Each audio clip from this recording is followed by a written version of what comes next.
Thank you, and happy evening to all of you. Uh, I hope that what we are going to do will be useful in terms of you actually having a clear idea about our presidential candidate, Sajid Premadasa, and the SJB, what it actually stands for. Now, today's presentations are going to be largely based on the economy, but obviously as a party, our policies are much wider than the economy. We have we'll probably start. We have I want to give you a bit of background as introduction as we move forward. The current position we have got into as a country has its roots not just in the present period, but over a long period of time. If you look at our 75-year-old history, particularly on the management of the economy, Sri Lanka has had budget deficits right along. I wouldn't have known that, obviously, growing up as a child, and I was in the private sector. Probably I did not pay enough attention to it, but clearly the fundamentals were the issues. Having a budget deficit, but then moving into actually creating some kind of surplus was possible only 5 times in the 75 years, and that is creating a primary balance. So the primary balance is where revenues are higher than expenditures without financial costs. And it's only 5 times that it has actually happened. I think it happened in 1954 and in 55. And then in 1956, there was a change of government. Again, it happened once in the middle, and again in 2017 and 2018. And in 2019, there was a change of government. The reason I'm saying that is actually doing things right and getting the right result always doesn't translate directly into a political gain. But I think countries that have really succeeded have been able to do that over a longer period of time with a continuation of policy, and then they have seen the gains of that. So Sri Lanka has had this problem for a long time. The more recent issues that we are facing, as you know, is a budget deficit, it's a funding to do with it, it's an inflation that was created because wrong economic policy, economic theory wasn't understood. Inflation soared, officially 70%, food inflation over 100%. But when I say this, I've had ladies in particular come up to me and say, you don't know what you're talking about. Food inflation was not 100%. Obviously, you don't go to the market. Some things have gone up 2 times and 3 times up. And they have actually come and told me that. So these are indicators of the issues that we actually have faced. With inflation, interest rate issues have also happened. Now I remember while I was helping Mangala Samaravira, the former finance minister, in that 2.5-year period, we also had a program with the International Monetary Fund. And the basis of the program was fiscal consolidation based on revenue. We went about it. We collected revenue from GDP as a percentage of GDP. It went up from about 10% to nearly 13% in a 2.5-year period. Obviously, taxes had to go up because if you're collecting revenue, but also we were able to increase the tax net. The files went up, almost doubled from 700,000, the tax files doubled. Not very popular measures, but clearly important measures, given that revenues had collapsed over a period of time. In the late 1980s, Sri Lanka's revenues as a percentage of GDP was about 22%. And now suddenly it has really dived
of time.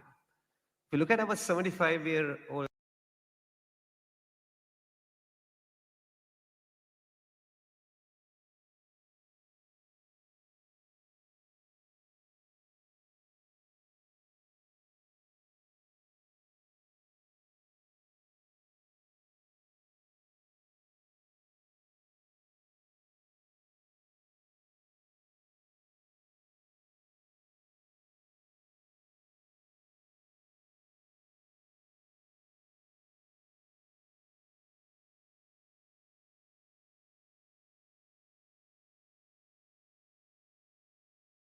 and that is creating a primary balance.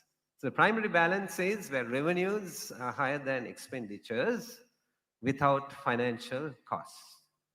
And it's only 5 times that it has actually happened. I think it happened in 1954 and in 55. And then in 1956, there was a change of government. Again, it happened once in the middle, and again in 2017 and 2018. And in 2019, there was a change of government. The reason I'm saying that is actually doing things right and getting the right result always doesn't translate directly into a political gain. But I think countries that have really succeeded have been able to do that over a longer period of time with a continuation of policy, and then they have seen the gains of that. So Sri Lanka has had this problem for a long time. The more recent issues that we are facing, as you know, is a budget deficit, it's a funding to do with it, it's an inflation that was created because wrong economic policy, economic theory wasn't understood. Inflation soared, officially 70%, food inflation over 100%. But when I say this, I've had ladies in particular come up to me and say, you don't know what you're talking about. Food inflation was not 100%. Obviously, you don't go to the market. Some things have gone up 2 times and 3 times up. And they have actually come and told me that. So these are indicators of the issues that we actually have faced. With inflation, interest rate issues have also happened. Now I remember while I was helping Mangala Samaravira, the former finance minister, in that 2.5-year period, we also had a program with the International Monetary Fund. And the basis of the program was fiscal consolidation based on revenue. We went about it. We collected revenue from GDP as a percentage of GDP. It went up from about 10% to nearly 13% in a 2.5-year period. Obviously, taxes had to go up because if you're collecting revenue, but also we were able to increase the tax net. The files went up, almost doubled from 700,000, the tax files doubled. Not very popular measures, but clearly important measures, given that revenues had collapsed over a period of time.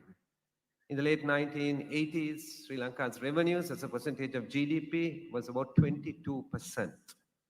And now suddenly it has really dived and it has collapsed. The responsibility of a government is really to manage the macro economy. I say it's not to manage industry or particular sectors. It's interfere. So therefore, our responsibility is actually creating a stable macroeconomic environment so that businesses could thrive and exports could increase and get us out of this mess.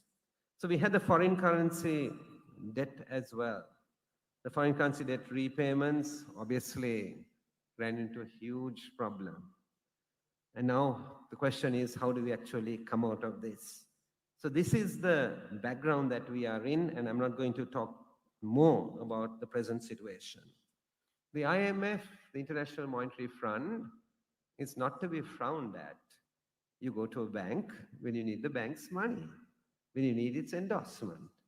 If you're going basically to quote your company on the stock exchange, you obviously need to get a good audit report so that people have confidence. Countries that go to the International Monetary Fund go there because they have mismanaged their economies. And therefore, a program with the International Monetary Fund is absolutely essential. And therefore, this present program with the International Monetary Fund must continue. And the overall pillars are agreed on. But what we have to do, and when we are talking about changes, what we are talking about is some of the changes that are affecting the people which we will have to really renegotiate. Sometimes there's confusion on that. There is economic stability that is needed, but there is also social stability that is needed.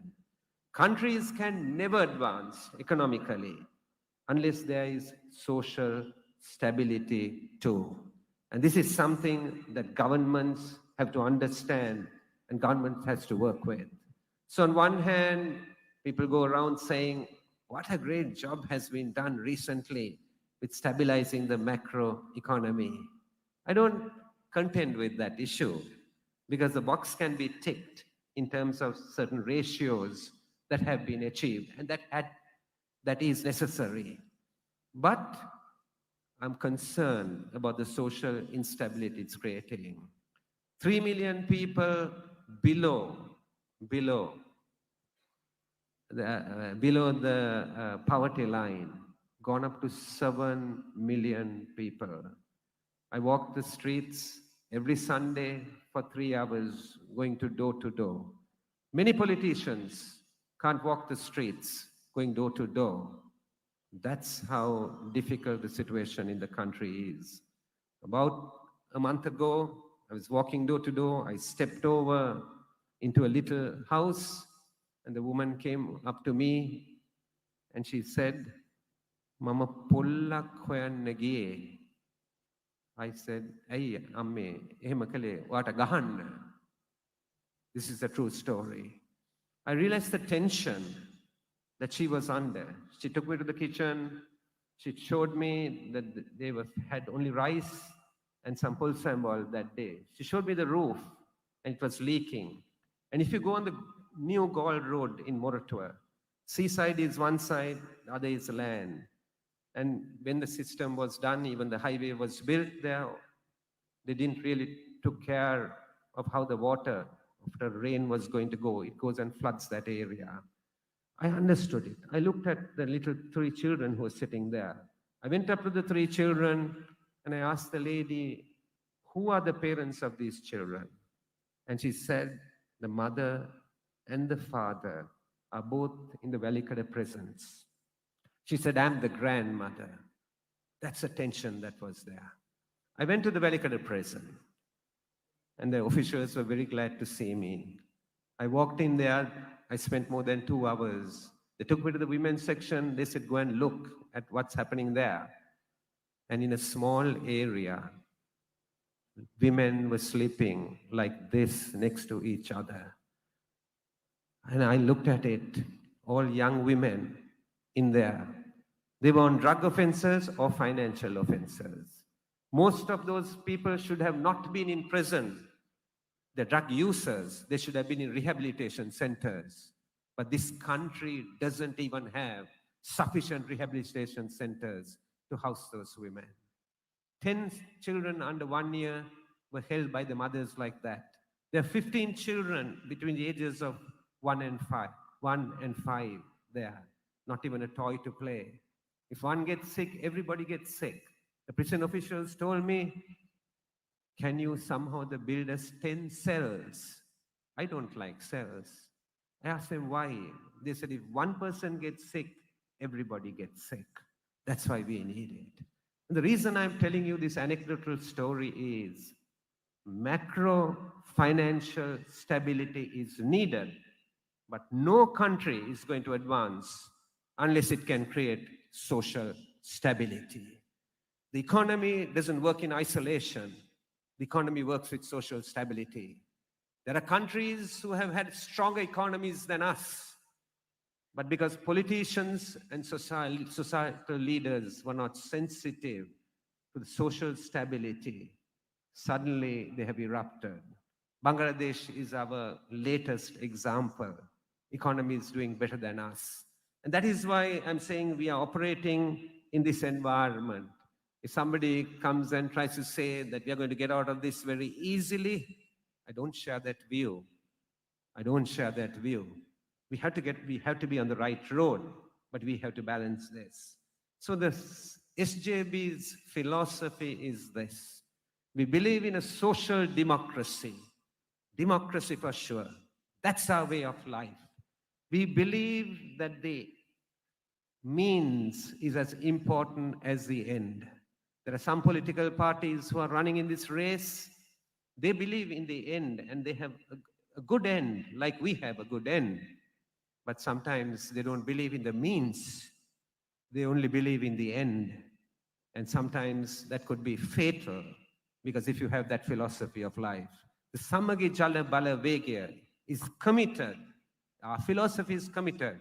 It's a social democratic party. We want democracy at the bottom. That is why we have even committed to the fundamental principles of devolution, where some decisions are made where people are. We are committed to these principles. That's our philosophy.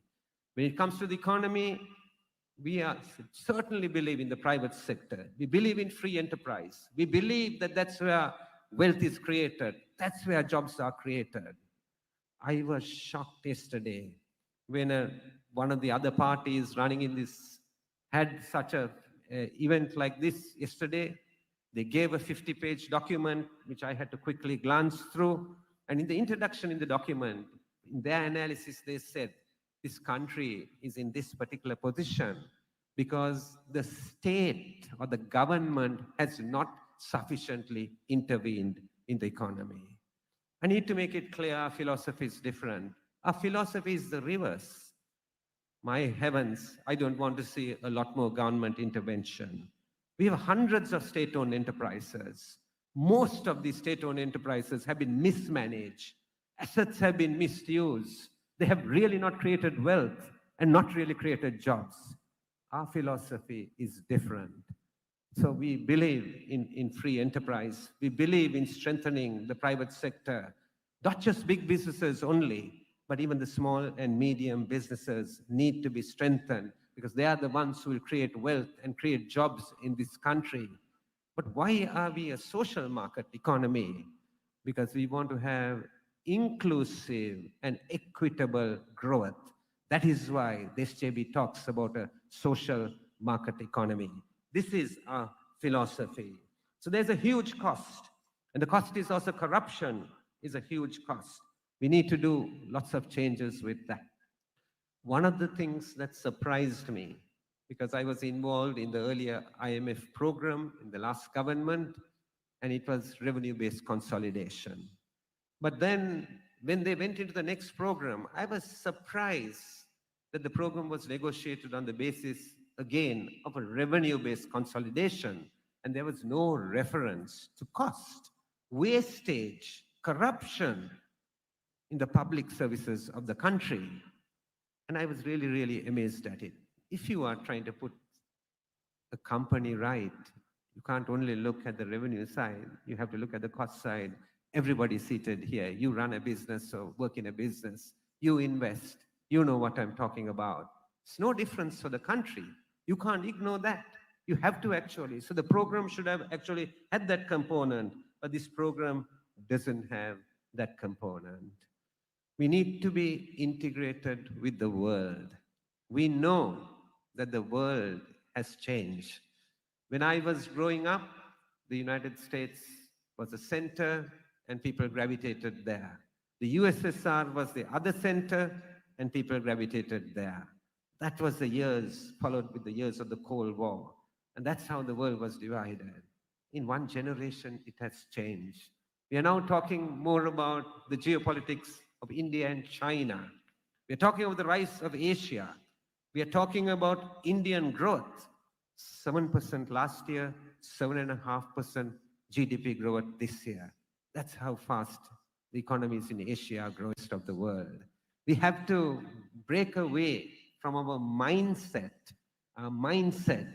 of somehow or other clustering ourselves and thinking we can do it on our own. I know I have so many friends in the business community and I talk with them at a philosophical level. They do agree with me. But then when I get into the individual conversation, I also hear some come and tell me, but Iran, we have to somehow protect our industry. I want you to really think through that very carefully. Obviously, we want our businesses to succeed. We are doing all this to raise the living standards of our people and our country. But I'm saying we've come this route for a long time. We need to look at it afresh. If we are going to integrate with the rest of the world, we want to open up and open our borders.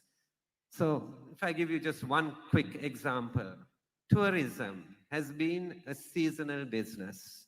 It's a seasonal business, November, December, January, February. Why? Because it started with attracting European and American tourists who came here for their winters. That we should leave behind. Asia is growing. Why can't we be a 365-day tourist destination? We have our traditional tourism. Our traditional tourism is to do with our ancient cities, our history, our beaches, the sun, wildlife. But what about urban tourism? What about making this a convention center? India is growing so fast. Right? Lots of things we are learning which we don't know. The middle class in India is equal to the whole of Europe. This is how the world has changed. 5 million tourists. When I was in office as State Minister of Finance, the highest number of tourists we had was about 2.3 million. Getting 5 million tourists, if we open our minds, is not a big issue. 2 million can come just from the Indian subcontinent and 3 million from rest where. We must break through this. These are low-hanging fruits. Will also help us with our foreign reserves issues. This is the kind of mindset change. Our foreign policy of the Samagijana Balavegia, we are an independent country, but we are a small island next to the Indian subcontinent. Our foreign policy will never threaten India's defense in any way, but our foreign policy is such that we will invite investment from any source if investment comes. We want to make sure that we have an open platform, a transparent platform, so that investors could come from anywhere and work.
uh, 75% of diplomats will be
member of any politician will be appointed into those foreign policy positions.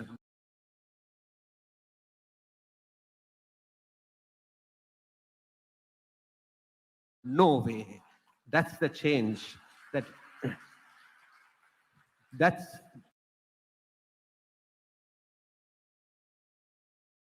that's the change that we want to see happen in Sri Lanka. We need to change this. We need to change this. I know my introduction is a little long, but I want to say this. Because when people come and ask me, Iran, what's the biggest problem in this country? I never say it's the economy. This is so small, it can be put right. The biggest problem I say in this country is the rule of law. That is the biggest issue. If the rule of law is working and every citizen feels that they are equal, the law applies equally, that they have dignity, we can fix the economy. Even foreign investors, direct foreign investors in particular, will have confidence because they know that the law actually works. And this is something that we have to deeply think about. We have to establish the rule of law. We can't take it lightly at all. We have a situation in which, right, the president of the country has been accused by the Supreme Court of the country. I'm not making a political statement here. I'm just making a statement is that because I believe strongly in the rule of law and a just society, right? The Supreme Court of the country, the judicial system must be independent from the legislature. The legislature must be independent from the executive. All three arms of government must be independent of each other, check and balance on each other, and work perfectly. But the Supreme Court says that the president has violated the constitution of the country recently in two separate judgments. Sri Lankans' rule of law is the critical thing. Everybody, from the president to the man on the street, the rule of law must apply equally. Samage jana bala vegaya. We don't want to go the old route. We are going a new route. Some people look at us, and the other day Harsha and I were laughing at each other, and they feel like, you all have all been in power, and how can you say you're a new party and you're going a new journey? And we were telling ourselves, Harsha and I have never served in a cabinet of this country. But people look at us and think that we have, and that we are senior politicians. And the reason I said that example is it's a new road, it's a new journey. Samagi Janabali is new. We may have come from different political backgrounds and political parties and from different experiences, but we are going on a new road and a new way. We have been working on this over a period of time, right? We have 27 groups over a 2-year period. We worked on policy for all these 27 areas. It's not this. Go back to see. Okay, these are the 27 areas. Just to give you a very quick run. It's more than 600 pages. The policy document is more than 600 pages. We had professionals. Rajiv is sitting here. He coordinated this. We had professionals. We had academics, all working together over more than a 2-year period. It's they who basically came up with all these policy areas. That's why I said it's a long policy document. But a lot of work has been done. The manifesto is only a small reflection of the work that has been done. And then in terms of transparency, these are the things that we are intending to do. We have a law called the Seabok law, but we are going to strengthen it further because we want to see changes. I was glad that I was able to, a year ago, bring a private member's motion bill to Parliament saying all politicians and high officials should make public their asset declarations. In this election, there's a lot of talk about asset declarations that have started. And I was glad that the government accepted it, and that's working. We're going to create an independent public prosecutor's office. Presently, the government's lawyer is the Attorney General's department. There's clearly a conflict of interest because he's my lawyer one day, I rob and steal the next day, and he's supposed to put a case against me. It just does not happen. We studied the model in Hong Kong. We've been there. I've been there a couple of times, looked at it very closely, and we want to create that. Once cases are put, presently the law is the sole discretion, even to withdraw a case, is with the Attorney General. That's a conflict of interest. We want to do away with it. We want to make sure that it's independent and people will be prosecuted and held responsible. Public procurement is another huge area in transparency. You know that you may have been a victim of that. Public procurement, no transparency. We want to create a public procurement platform and make sure that e-procurement is moved, all public procurement. We want to make sure that transactions will be publicized and also information will be made available. A public procurement law will be passed with global best practices to ensure that all public procurement will be covered by the new law. Then the other thing we will do in tackling corruption is bringing a law for stolen assets recovery. This law is already drafted. Like I said about the assets and liabilities, making it public, that there was a private members law. We have presented a private members law already in Parliament on stolen assets recovery. So if there is obviously a change of government and we are in office, then it becomes a part of our government law. We will bring it in. We want to trace, seize, and confiscate these assets. A parliamentary budget office has been approved by Parliament, but it's still to be set up properly, and it will be set up soon. The idea of the parliamentary budget office is manifold. Everything that is presented in Parliament by government, even the budget, is independently analyzed there. In some countries, the parliamentary budget office has gone even further. In an election, when you present your manifesto, they look at the manifesto and say, can this be done? What is the feasibility? Or it can't be done. In advanced countries, it's got to the point that people don't believe your manifesto. They actually believe the report that's coming from the parliamentary budget office. It will take a time to actually set it up. And when it is being set up, and I have said this to the Speaker of the present House, when we are setting this up, I said we need private sector people involved in it. Because the skill sets are different, particularly in budget management, which to a large extent lacks in the public sector. Not because public officials are foolish, but public officials are often dealing with expenditure. They are not dealing with revenue and expenditure. Only a few arms deal with revenue, all are dealing with expenditure. So when we are setting it up, we need private sector participation and private sector skills in actually doing it. Then we have a central revenue authority, which we want to create. Most of the country's revenue comes from three institutions: inland revenue, customs, and excise. If you have dealt with them, I don't need to tell you more. I worked with all of them for 2.5 years. Nobody accused me or my minister that we took $1. But the level of corruption in these institutions, businessmen continue to come and complain about. My point is this: let's get out of the mindset that we are going to look at individuals. We need systems change, and we need to put systems in place. It doesn't matter who sits on the chair today, but we need a systems change. That's what we need. And to have the systems change, we need to change that.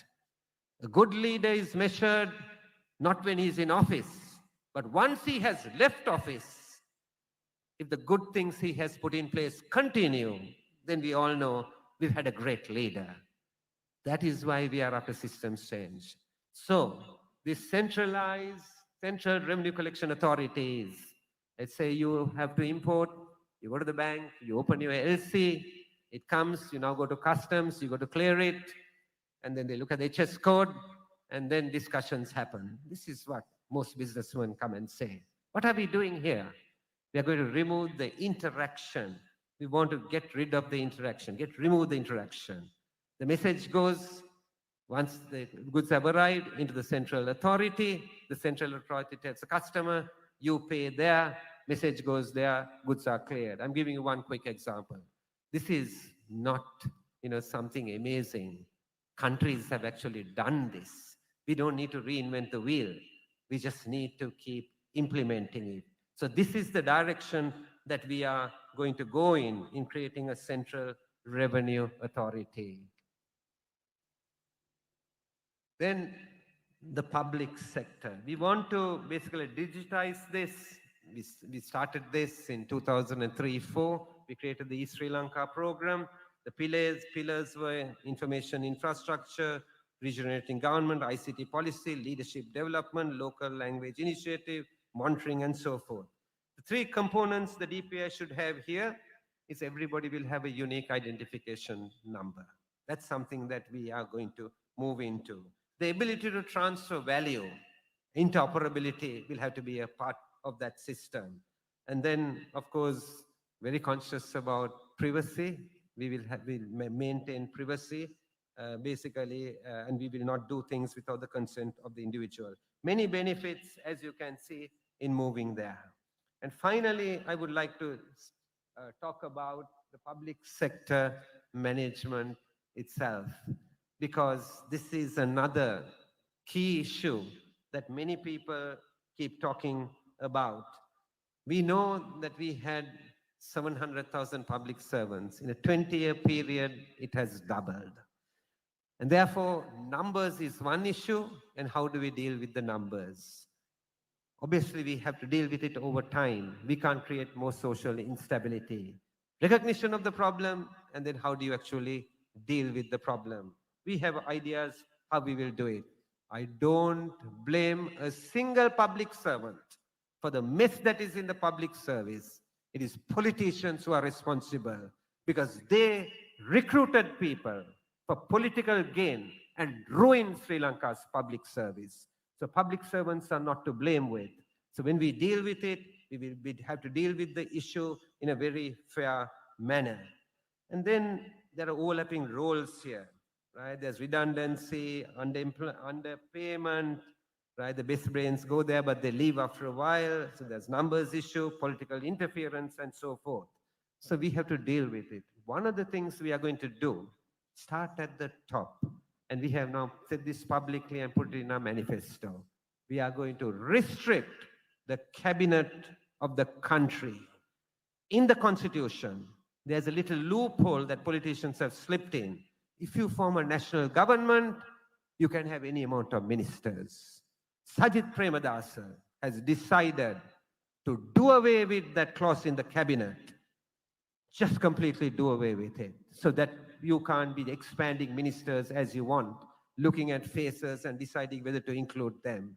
He has given that commitment. If we set the example at the top and look at rationalizing, I think then we can change the public sector also because we are changing it at the top. So we are going to look at that. So we restrict the cabinet ministers, independent public service. It's a long-term goal because independence was locked with the Republican Constitution.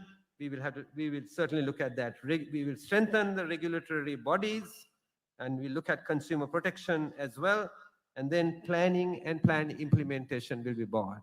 I would like to just expand on that point. Presently, how the system works is this. I'm the president of the country, and I'm thinking that I want an airport, I want a highway to my city or whatever. I take a cabinet paper, go to the cabinet, I get it approved, and then they start on the work, and the Ministry of Finance has to go and negotiate and get the resources. This is how it actually works. Lots of capital expenditure projects in this country have had no project evaluation. No project evaluation. I remember I was deputy minister, with Kabir Hashim was the minister, and Kabir and I was objecting to the building of a particular highway. You know what happened? I was sidelined, and Kabir was sidelined. I was invited only when the foundation stone was being laid. That's how Sri Lanka works. I was very clear that that highway shouldn't have been built because there is no return. This country, this country is in this situation because we undertook projects without proper project evaluation. That is why we are bringing a Ministry of Planning and Plan Implementation. Capital expenditures will be decided only after they are independently vetted and approved by professionals. It's only then that it will be sent to the cabinet. I think we need to stop this nonsense that has gone on for too long. This is why I'm saying we are on a new path and a new road. Just because it's somebody's project, building a highway, building a port, building a airport. When I went to object to it once, I got threatened when I went to object to it. Man came with a pistol in his hand, a gun in his hand, and we escaped that day. Ajit Pereira, the former MP, is here, the attorney at law. Ajit was with me when that incident actually happened. We need to get out of that. Capital expenditures, plan and plan implementation is absolutely important. We've recognized it and we are going to institute it. KPIs are needed in the public sector. We are going to hire mid-career professionals. We can't change it only by having people coming. We need to have people sitting in this audience in the system. Because if your skill sets are not in the system, you play an important role in the private sector. We really appreciate it. You play an important role in civil society, but some of you and some of your skills are needed within the system. I took a personal decision to give up my career and go into this. Because one day somebody, I was advising a minister, I was head of the bank advising him. He looked at me and he said to me, Iran, you haven't understood something. I said, what haven't I understood? He said, you haven't understood that the system works for those in it. That's the day I went home and my mind opened. I head of the bank, I go in the evening to cocktail parties. I know everything that's wrong. I discuss everything that's wrong. But he opened my mind and he said, unless some of you are in the system, it's going to be very difficult to bring change. So we need to allow mid-career professionals to come into this. We must invest heavily in training, which we don't. And then I won't go into the other details. I'm going to conclude there. The state-owned enterprises, we are going for the Temasek model. In state-owned enterprises, some work was done in the earlier period. The present government has done a lot of work. We are going to continue. We are not going to start afresh. We are going to just take it forward and we will look at the things that we can absorb and any changes that are needed. And the idea, the important thing there is management of the public sector companies. Some could completely be closed down. Some could be moved to the private sector. Some could be joint public-private partnerships. But a very important thing is when you create the model, I use the word Temasek or Kazana, when you use the model, one important thing is the minister does not decide on the appointment of the directors. We have to get out of that model. That model has gone on for too long. I go in there, several institutions are brought under me, and I decide and put it. That's why you hear that friends and relations are being put. When we get into the Temasek model, we get out of that. We only appoint the Temasek board, and after that, the professionals just take over. They work to bring a return. And who are the shareholders? The citizens of the country. That is why we want to go that route. And I repeat again, whatever progressive things that the present government has done, we are not going to reinvent the wheel. We're just going to take it forward from there. Thank you again for your patient listening.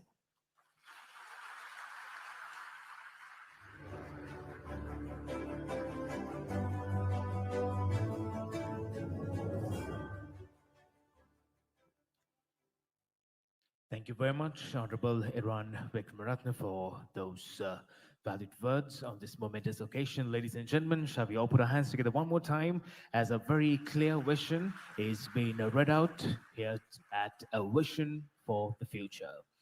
In the meantime, just as we prepare to hear from our next speaker, ladies and gentlemen, I would like to make an apology to our dear guests who have just made their entry, as we could see crowds gathering in at the foyer as well as behind the hall. So please make a note that the team is making every effort as possible to have you all seated and comfortable. Once again, apologies for any inconvenience caused. But with that, as we move forward here, as we spread out a vision for the future, our next speaker, ladies and gentlemen, let me introduce him to you. A member of parliament representing the Colombo district and currently serves as the chairman of the Committee on Public Finance. His political career includes previous roles as the non-cabinet Minister of Economic Reform and Public Distribution and as the Deputy Minister of Foreign Affairs.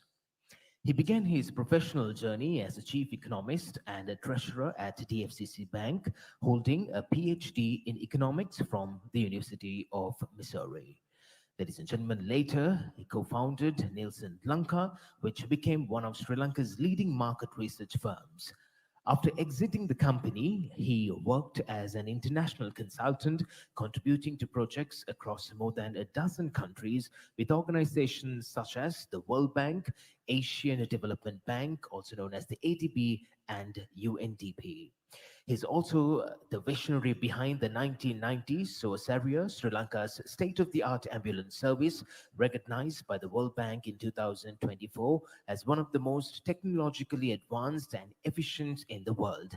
Additionally, he's a global Eisenhower Fellow. Ladies and gentlemen, please put your hands together in welcoming Dr. Harsha De Silva.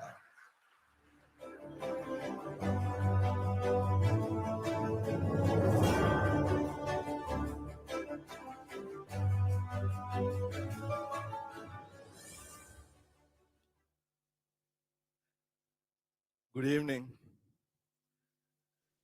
Iran, you did a superb job making the introduction. And I'll sort of take from where he left off, because ours is a team. We work together. We think, we sit, we discuss, we debate, and then Sajid will put a spanner in the works, and then we discuss again, and we arrive at some conclusion. Once we arrive at a conclusion, we will implement those. So first of all, ladies and gentlemen, I'm honored to be a part of this great team to launch an updated version of the SJB blueprint. Our blueprint was first launched in 2022 when the crisis happened. We said, look, these are the things we think need to be done. Then in 2023, February, we launched the updated version of the Blueprint 2.0. Subsequently, we worked on it for a year.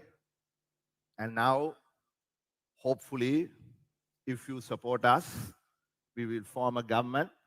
And then what this updated blueprint talks about is that vision for our country. It's just not just a plan, it's a promise to rebuild Sri Lanka, a promise to chart a path towards resilience, innovation, and inclusive development. A promise to ensure that segments of society, all segments, benefit from our recovery and future growth. Our promise is based on our ideology, what Iran touched upon, a social market economy. What is this? It's a synthesis of economic freedom. That means we believe in markets, and of economic justice. We believe in inclusivity and equity.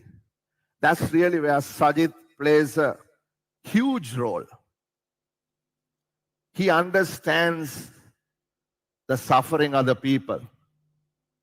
He tells us always, Harsha, Iran, Kabir, all your theories are fine, but at the end of the day, we got to make sure the person, the man, woman, and the children in the household feel the change. So that's what we believe in.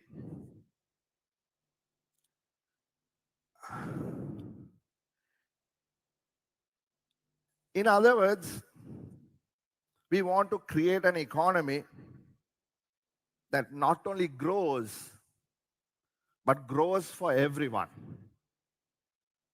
When you read our blueprint, you will realize that we are not just about numbers and policies, but about people. It's about people. It's about empowering every Sri Lankan to contribute and benefit from development.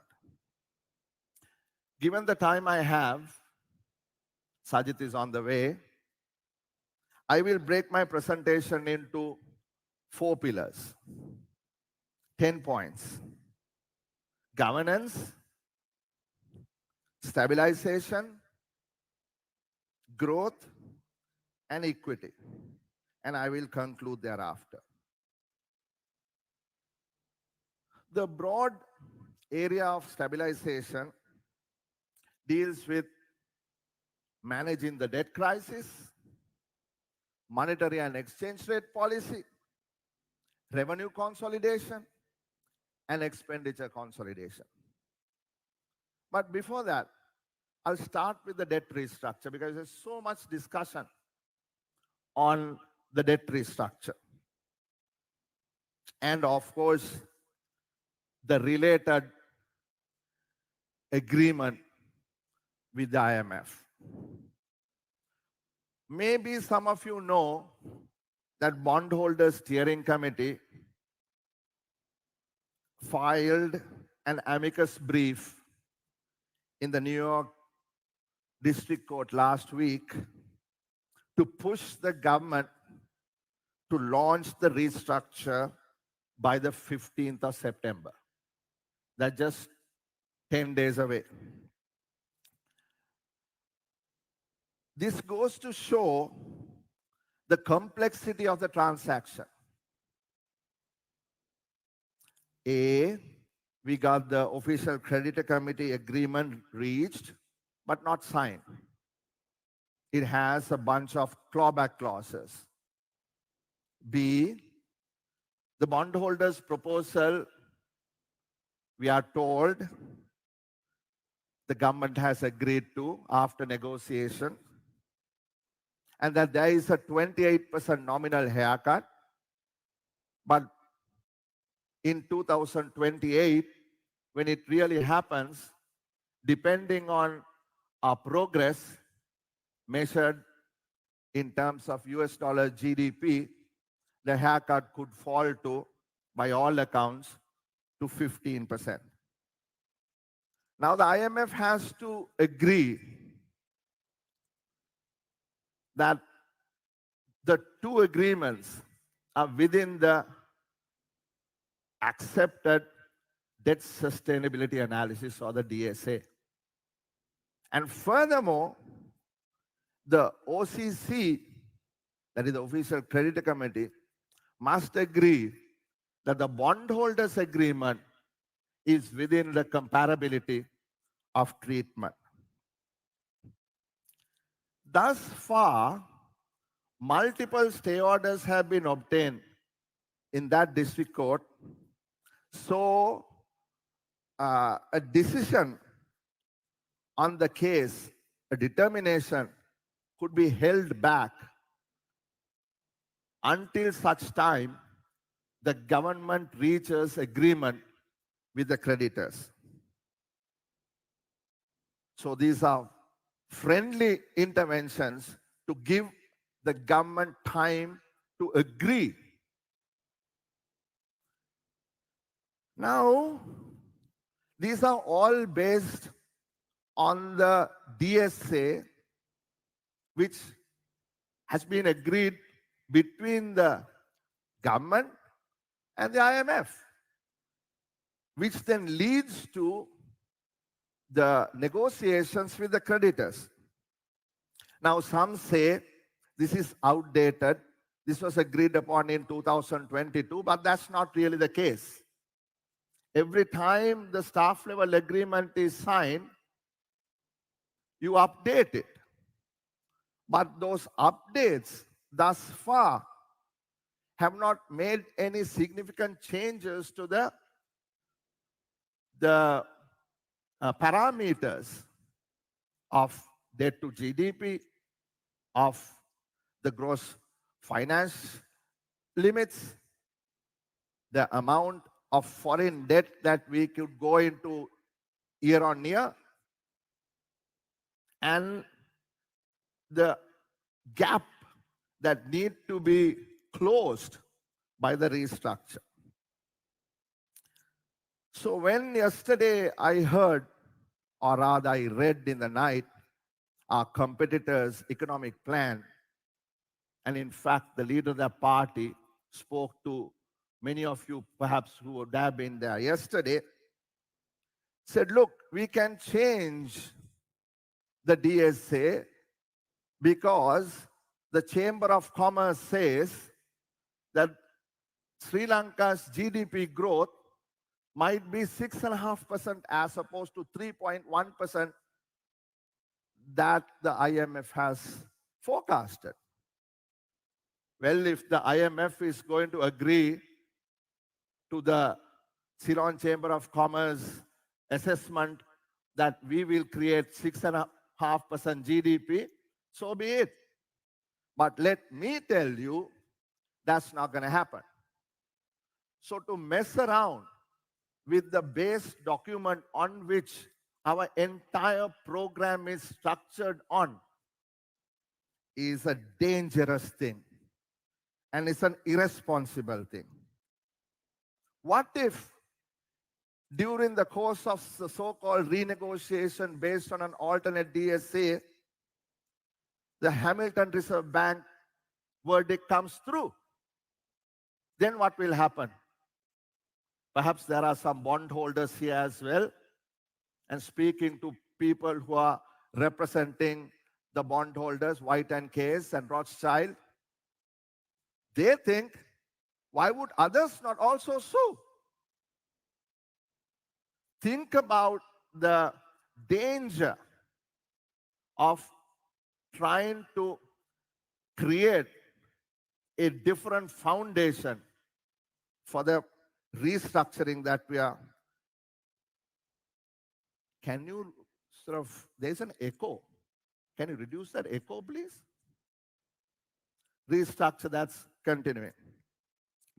Now so I think you are very clear that when we say that there are certain limits within which we can negotiate this agreement with the IMF. There are limits within which we can negotiate and renegotiate with the creditors. It is not as if we can say, we will pay it when we can, and they will say, okay, no problem. That's not how the world works. Right? So let us be very, very careful in not being fooled by certain people who say that they can change the whole thing. Now let me get to the monetary and exchange rate policies. We are fully supportive of the Central Bank of Sri Lanka Act. They need independence. We did not oppose the Central Bank Act, and they will have the independence to manage inflation. That's their basic job. And we will agree, currently it's 5%, depending on what the environment is, it may be up or down, but once we agree, they will have to deliver. There is no room for politicians to interfere in setting interest rates. And let us be very clear, the moment you try to do that, what happens is fiscal dominance of monetary policy. Like Iran said, somebody wants to set up some building somewhere, there is no money, you will tell the central bank, give me the money, print the money. Last time we did that, we learned a terrible, terrible lesson. And they are going to be accountable to Parliament. Yesterday, some of you were there, and our political opponents flip-flopped on it. They said, yes, we support independence. But they said, ජනවරම ඉලක්ක සාක්ෂාත් කර ගැනීම සඳහා මහ බැංකුව ක්‍රියාත්මක විය යුතුයි. ජනවරමෙන් ලැබෙන ඉලක්ක සාක්ෂාත් කරන්න මහ බැංකුව ක්‍රියා කරන්න ඕනේ නම්, in the document it says they proposed policy interest rates for economic growth, which is completely contradictory. On the one hand, you can't tell the central bank you manage inflation and you manage the currency, and on the other hand, you cannot say, well, this is the interest rate I want you to have so that I can encourage growth.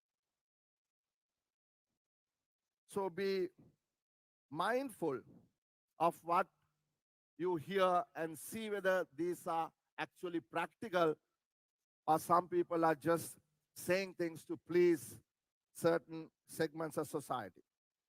On exchange rates must be market equilibrium. But to manage the volatility, there has to be some sort of intervention in the short term. The objective is to maintain an internationally competitive real exchange rate. A lot of people don't understand this. It is not the nominal exchange rate we need for international competitiveness. It is a real exchange rate. What it means is that the exchange rate will have to adjust for differences in price levels among either competitors or trading partners.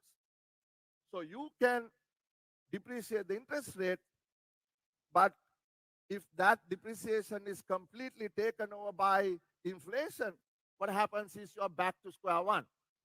So if you have an independent central bank, and if you are going to keep them to meet those targets, then we can have a low inflation regime and a stable and a competitive exchange rate.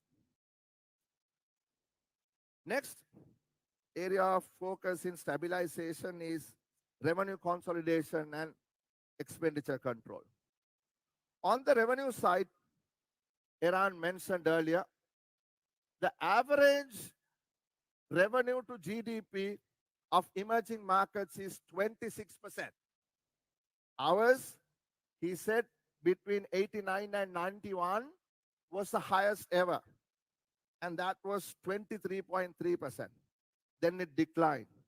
From 2004 to 2014, it declined to 11.2%. And with what Mangala did, late Mangala, our departed friend, we miss him all. We all miss him rather. Brought it up to about 12.5%. But with what Gotabaya Rajapaksa did, it fell back to 8.4%. And that year, we were the lowest, absolutely the lowest revenue to GDP in the world. It's absolutely essential that we increase revenue. Now, people ask us, is 15.4% the agreement with the IMF? Is that feasible? We think it is feasible. By 2027 to 2029, we should meet 15.4% GDP, revenue to GDP. We are okay with that. But the issue is, how do we get it? Is it purely by increasing all kinds of taxes, or is it expanding the net and improving compliance? We are one of the worst in compliance. We should actually think about it ourselves, our own compliance. Do we comply? Right? So, the overarching plan to increase revenue and to increase compliance is digitalization. we will, as one of the first things we do, start implementing what we call the DPI, the digital public infrastructure, right? And that will be for transactions across the economy. Our plan is to establish, like Eran said, a unified revenue authority, incorporating the Inland Revenue Service, customs and excise. The IMF diagnostic study spells out the pervasive nature of corruption. It's embarrassing. They say at the highest levels, it's printed and distributed around the world that the IRS is corrupt, that the customs is corrupt, that excise is corrupt. So then, beyond digitalization, we have to make sure the rent-seeking behavior of those people has to be eliminated. Right? So unless you are able and willing to do that, unless you have the political will to implement that, corruption in these agencies will also continue. Now, at the same time, those who pay are squeezed. I have a friend of mine who is a very big taxpayer.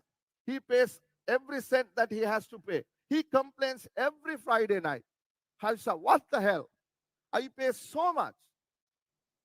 Can't you reduce my taxes? I say, Majang, get your friends also to pay.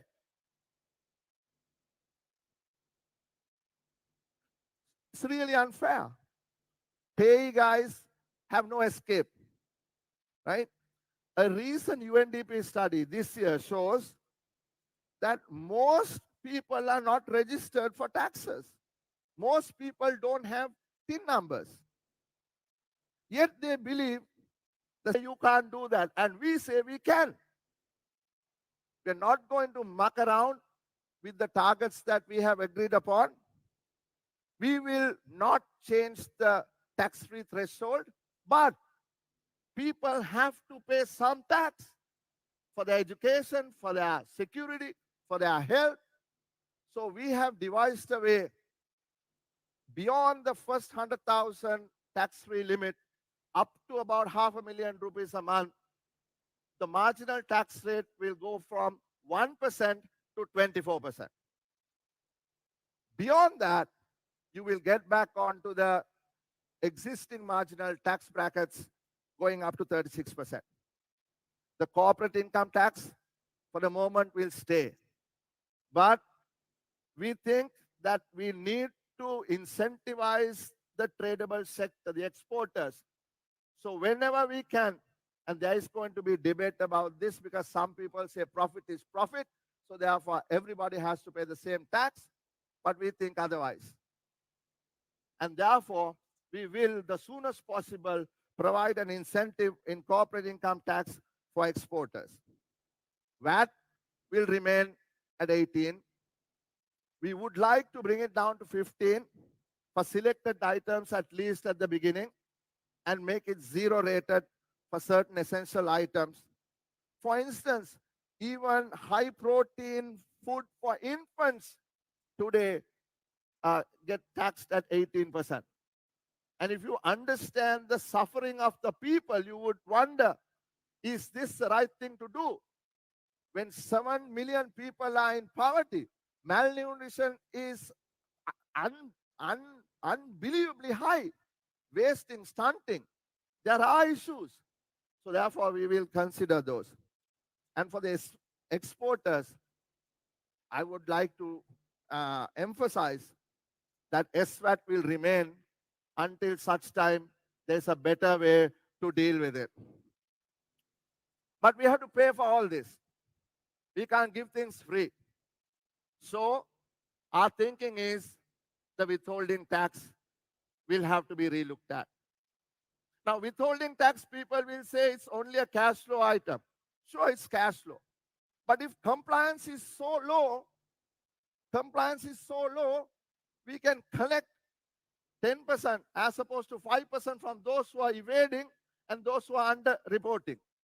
So therefore, we will have to seriously look at raising revenue through this measure.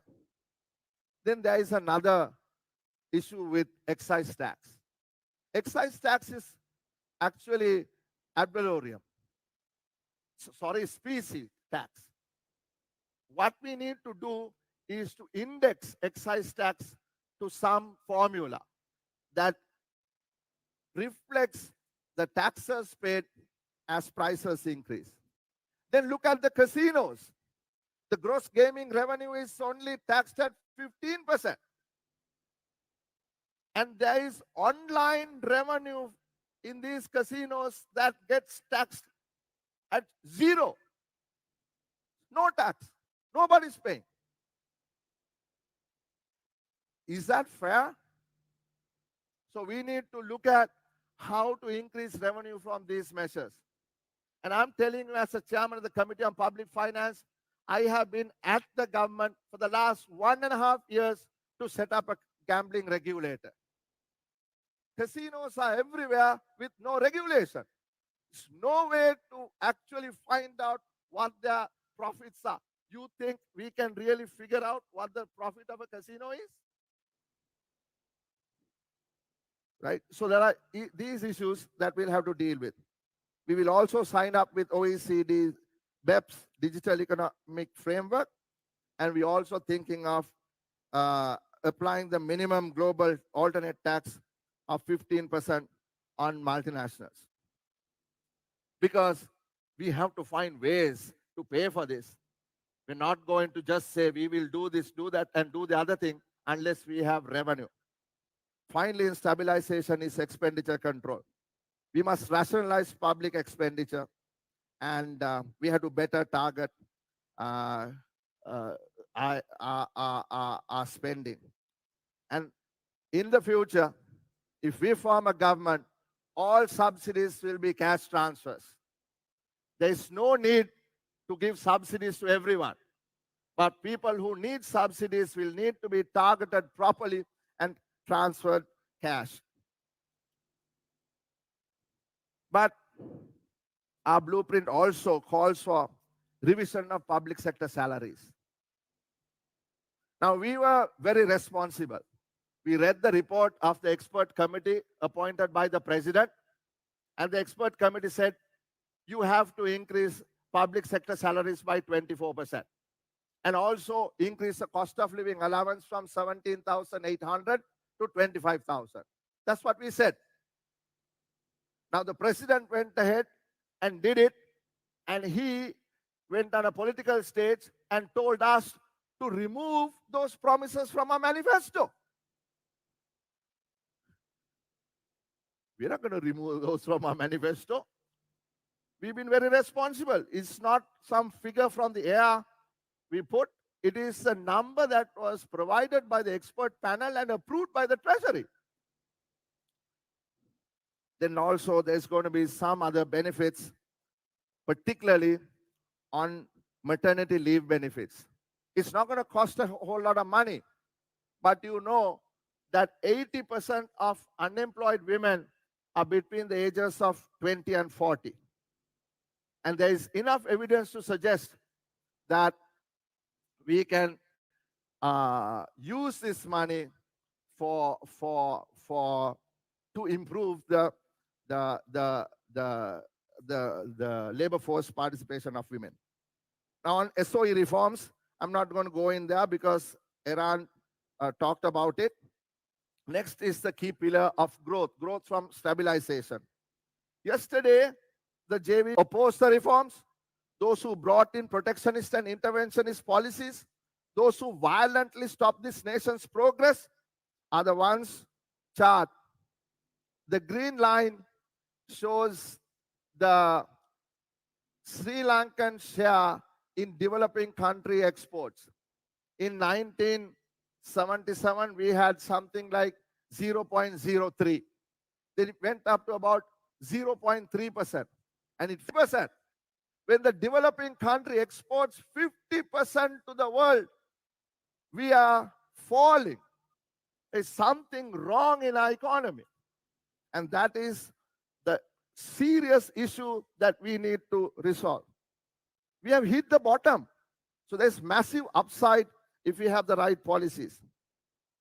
ඊයේ JVP කට්ටිය කිව්වා ලක්ෂ 38ක දෛනික වෙළඳපොළ කුඩා නිසා ඉන් එහාට යන්න ඔවුන් තානාපති කාර්යාල හරහා ජාත්‍යන්තර වෙළඳපොළ හොයලා දෙන්නම් කියලා. But ours is not such marginal efforts of promises of non-events. We want to fundamentally reorient our economy to one that is globally connected with private enterprise driving growth. To do this, we need to do two things. One is trade and FDI liberalization. Two, unshackle domestic markets, including product and labor markets.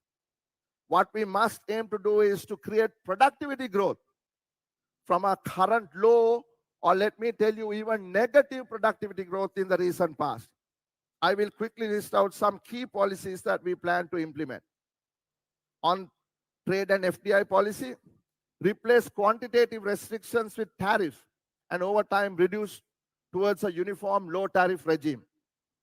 Give maximum backing for export-oriented FDI. We will see a new incentive structure that is rationalized for exporters based on the national export strategy, maximize the benefits of existing FTAs, utilize mutual recognition agreements, finally establish a national single window. Everyone is talking about a national single window. We have been trying to do this for years, but it is not getting done. Why? Not because we don't have the technology. It is because of certain people not wanting to let it happen. But when we embark on this path, it is critical we implement trade adjustment packages to mitigate the negatives of some existing players. Because people will complain, look, we are losing out because you are opening out. So we can't do one without doing the other. We will certainly legislate anti-dumping regulations to protect our industries from unfair foreign competition. A key feature of our plan is to upgrade and expand industrial parks and EPZs. Like Iran said, if something good has happened, we will continue it. We have no problem with the new law that is going to let private enterprise create zones. In fact, our competitors have many, many more EPZs than us. Since 1978, Katunayaka, we've opened only 15 EPZs. But take, for example, in the Philippines, 92%, in Vietnam, 89%, and in India, 74% of export processing zones are private. But we have only one, that is MS Fabric Park. Sajid is really wanting to see whether you will help this country by setting up EPCs and factories, not just in one or two places in the country, but across the island. Once we set the international trade and investment policy, then you can boost productivity, boost production of goods and services that you're experts at. Again, yesterday I heard our competitors say they will tell you how many five-star hotel rooms to build. They will tell you how many chefs to hire. That they will analyze the data and tell you where to invest. Also, instead of 2 out of 50 entrepreneurs succeeding, they will ensure all 50 do. That is pie in the sky. No political politburo can do that. This is a failed model. No one is better able to tell you what to do than you yourself. You are successful because you know how to do it. I don't think we are going to fall for such stories. From the very people who stifled your ability to grow and until yesterday opposed reform. So our plan is to create a conducive platform tilted towards globally integrated agriculture, manufacturing, and services. A few examples. We need to promote the creation of agriculture information platforms that allow transactions via the digital public infrastructure. For farmers to know what buyers want, to enter into forward sales agreements, to banks to provide working capital on these forward sales agreements, for insurance to be purchased. But this is beyond the regular efforts of helping the farmer with his seeds, fertilizer, irrigation, etc. We need to promote the establishment of nationwide network of climate control agri-warehouses. These will be located in areas where farmers grow produce. Valimada for potatoes, Matale for onions, Jaffna for chilies, and so on. Do you know that we don't have a single, not one, not a single climate control warehouse for the millions of farmers out there, right? And there are people who are agriculture ministers who are running for president. All these will be e-network facilities for dehydration, etc. We will provide incentives for net houses, for greenhouses, for drip irrigation and things like that. IM is twofold. One is to help farmers increase their incomes, and two, within two, to bring down cost of living. In industry, our focus is to facilitate our entrepreneurs to connect with the global value chains. Those who even oppose apparels are now attempting to erase the past. But we want to create an attractive environment for global manufacturing, be it in apparels, be it electronics or advanced technology. Some specifics. Taxes are not what principally drives investment decisions. But given the competitive nature of FDI attraction, we will provide time-bound and specific incentives. We have already announced up to 300% advanced capital allowance. A key measure we wish to implement, this you might find a little odd, is to remove the minimum 30% value-added requirement for re-export. Now, why do I say that? Because the world is moving to fractional value addition, away from such obsolete practices. If we are to join global manufacturing value chains, we need to get volume. To think in the old paradigm will leave us behind with those who advocate Politburo directives. We will set up dedicated India and China desks at the Economic Commission to incorporate us into their production networks. There is no time to talk about projected growth in the 5 southern states of India, but it would be unwise for us not to leverage this once-in-a-lifetime opportunity. We will redouble our efforts to promote the Port City Special Economic Zone. Besides Homagama, Port City has the ability to become a regional technology center. Another key element is to promote R&D. We think the Slim Tech model is working, and we have already said 200% advanced capital allowance for R&D. We will push and exceed to the Madrid Protocol for IP rights to help innovation and global patenting. And finally, on services. Given the time, note that our focus will be on tourism, on logistics, on IT and e-commerce. We are fully aware of the requirement in the service sector, rather the globally connected service sector. Suffice it to say, we will walk our talk. Be it in agriculture, industry and services, it's not just the big guys, but it is the micro, small and medium folk who need lots of support. I see some of them right here who've been fighting for the SMEs, MSMEs for so long. We have detailed in our blueprint document all what we are planning to do for MSMEs, from the issue of the end date on the parate of 15th of December, to business revival units, to insolvency laws for MSMEs, etc. We will fix it. Beyond MSMEs is how we will fire the startup revolution. In our ideology, entrepreneurship is front and center.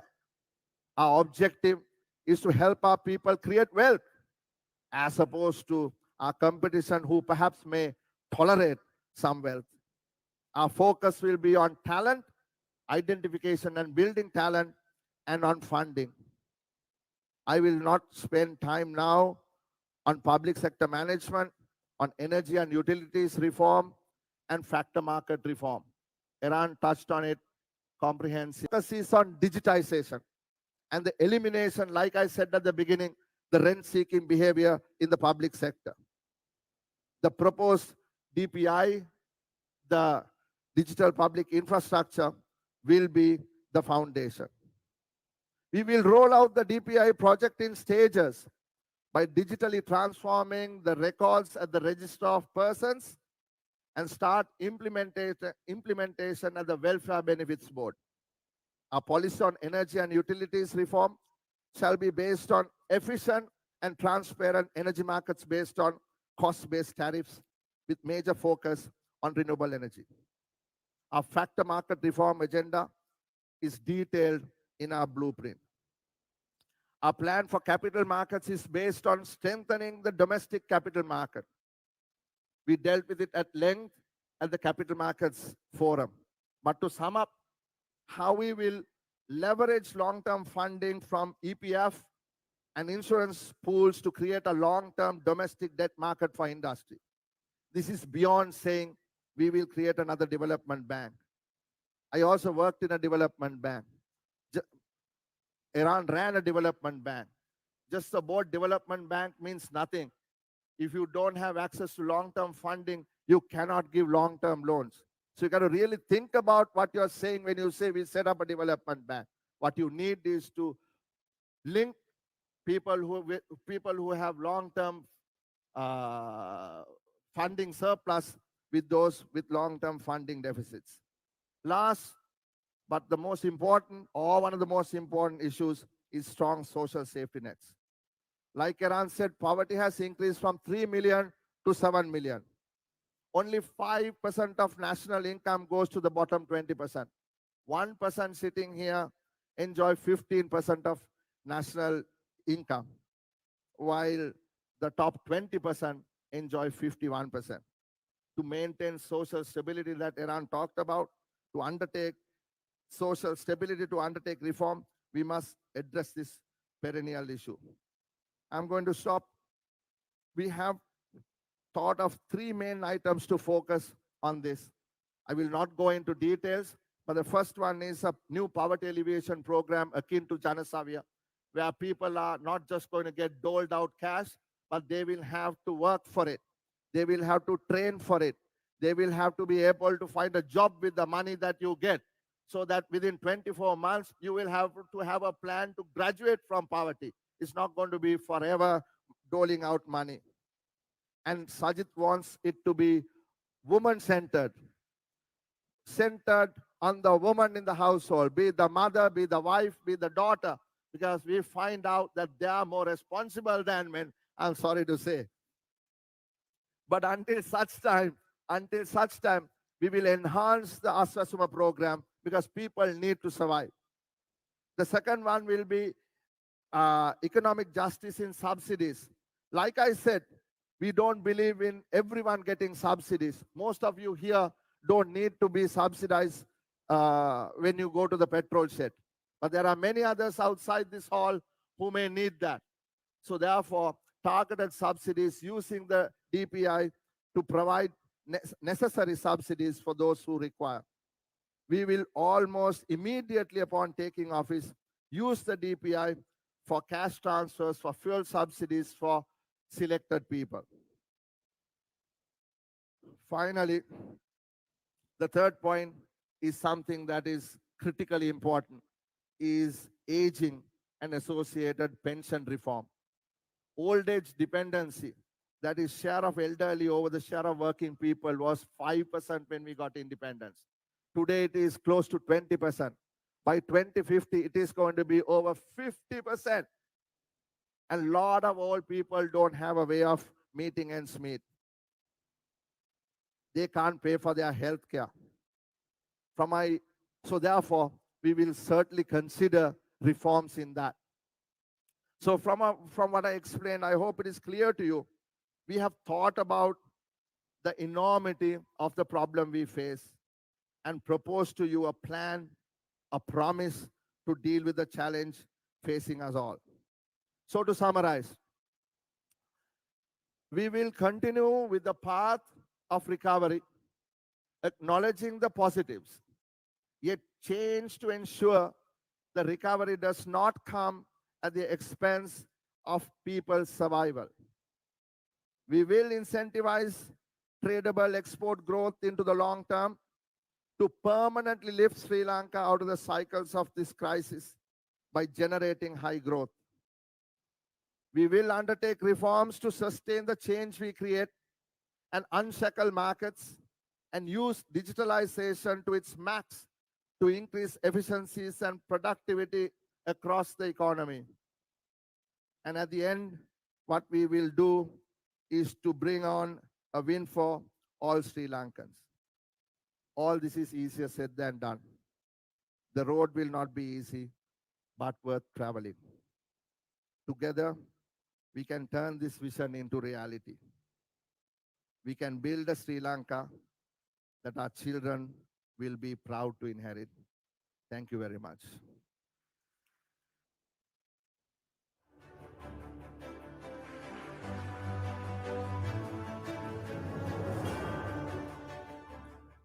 Well, ladies and gentlemen, as we further delve and dive into the SGB's Blueprint 3.0, I think it's very fitting for us to once again put our hands together to Dr. Harsha De Silva, ladies and gentlemen, for those words and, of course, taking us through a very detailed presentation. With that, ladies and gentlemen, we'd like to once again acknowledge your presence and thank you very much for joining with us. And as we move forward in today's agenda of course, further understanding and a vision for the future, it's time for me to introduce our next esteemed speaker, ladies and gentlemen, an economist holding a bachelor's degree in economics from the University of Peradeniya and a master's degree in economics from the University of Colombo. His expertise has been further honed through his work as an international consultant on various projects and programs across several countries, including the USA, Afghanistan, Pakistan, Laos, the Philippines, and Vietnam. He has worked as a consultant to several major international organizations such as the United Nations Development Programme, UN Women, the United Nations Population Fund, the World Bank, USAID, and the Asian Development Bank. He is currently the chair of the Global Parliamentary Forum for Evaluation. In addition to his professional and academic pursuit, he has been a member of parliament since 1994, representing the Kegol district. Over the years, he has held several key ministerial positions, including the Minister of Higher Education and Vocational Training, Minister of Highways, Higher Education, Science and Technology, and Investment Promotion, Minister of Public Enterprise Development, and Minister of Highways, Petroleum and Petroleum Resource Development. Ladies and gentlemen, a big round of applause to Honorable Kabir Hashim.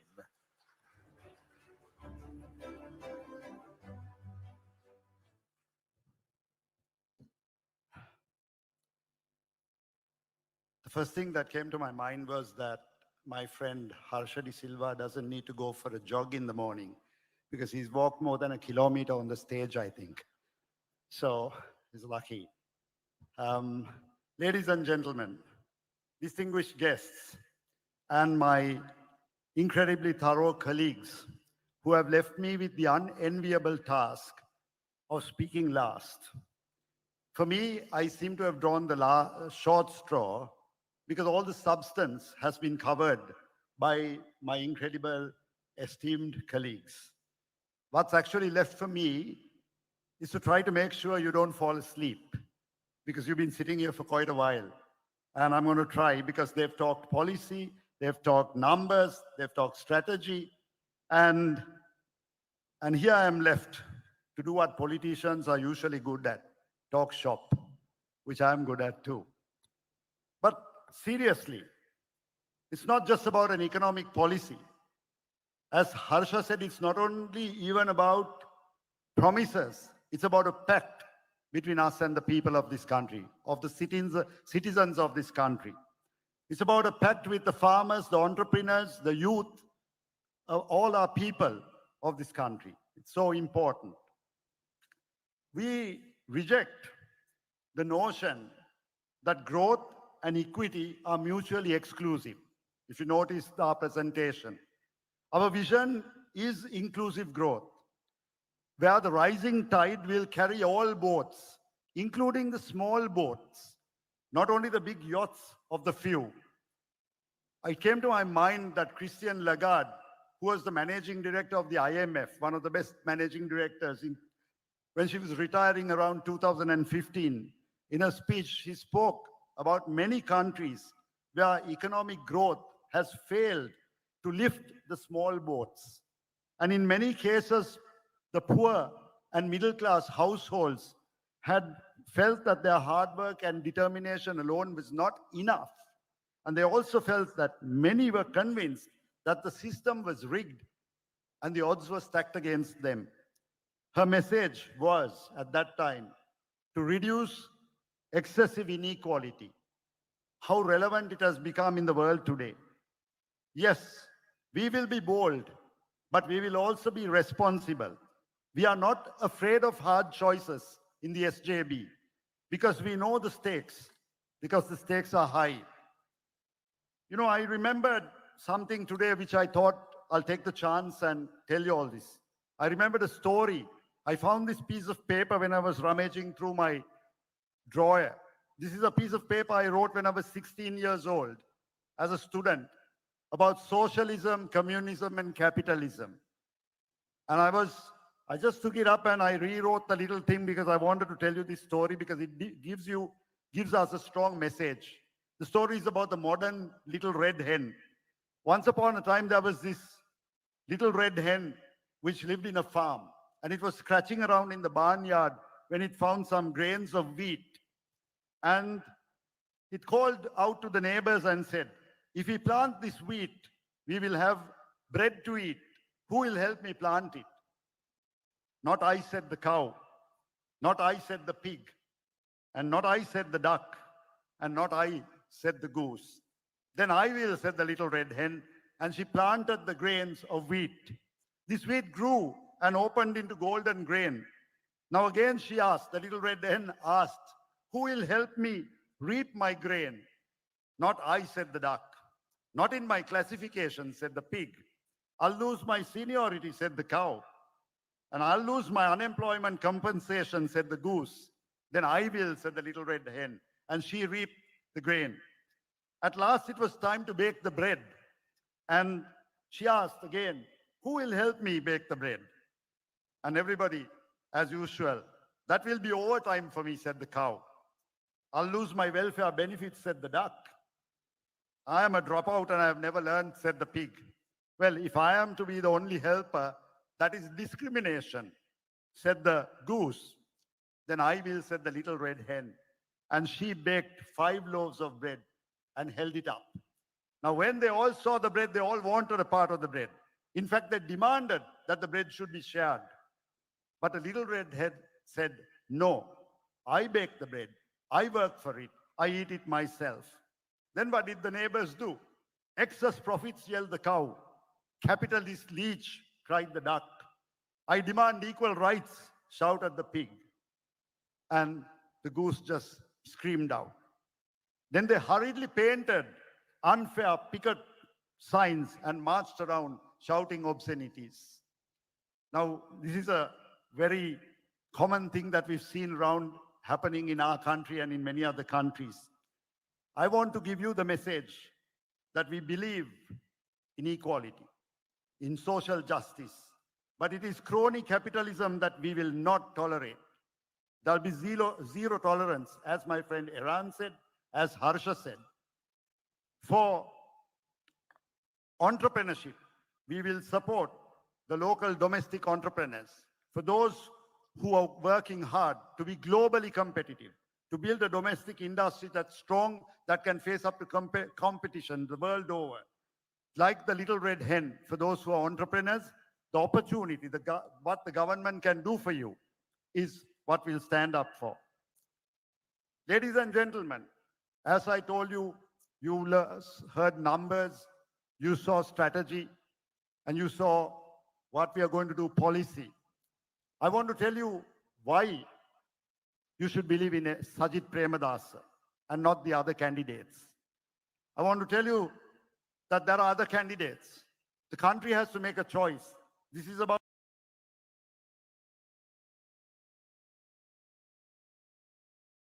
one of the most crucial elections in our country. It's going to make or break our country.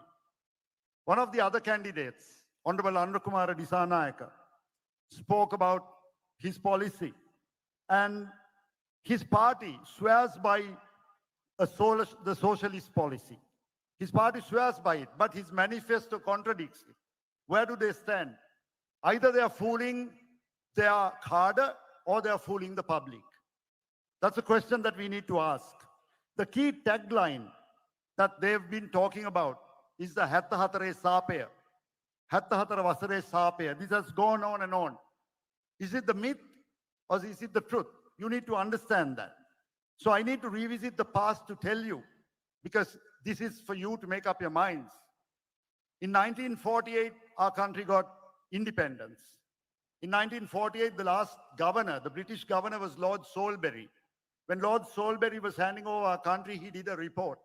And in that report, he says, in 1948, Sri Lanka's majority of the people lived in abject poverty. They lived in servitude.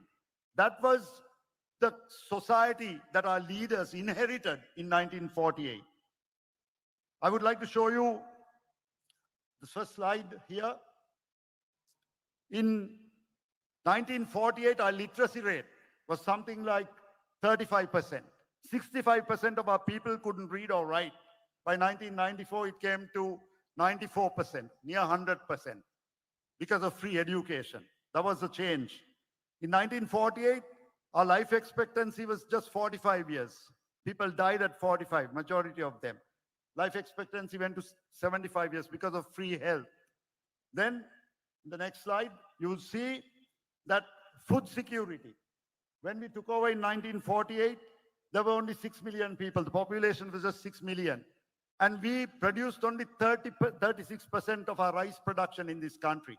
66% was imported. But by 1994, we had a 15 million population, but we became self-sufficient in rice.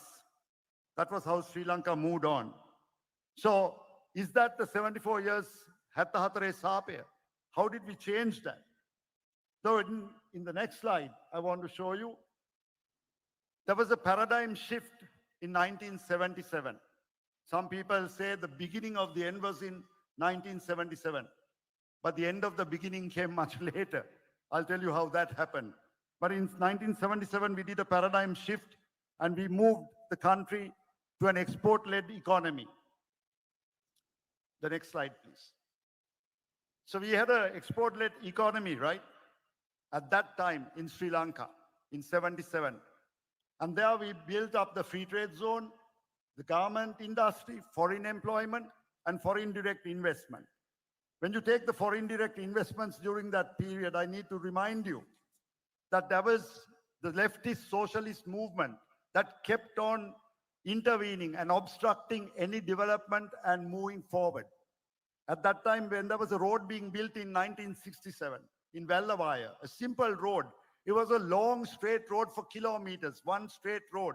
And the JVP and the leftists took up the position that this road was being built for USA, American planes to land on them. That was how ridiculous was the allegations that was made. In 1980s, there were Japanese companies like Toyota, Mazda, and Honda, along with other international investors who came in to set up factories in Sri Lanka.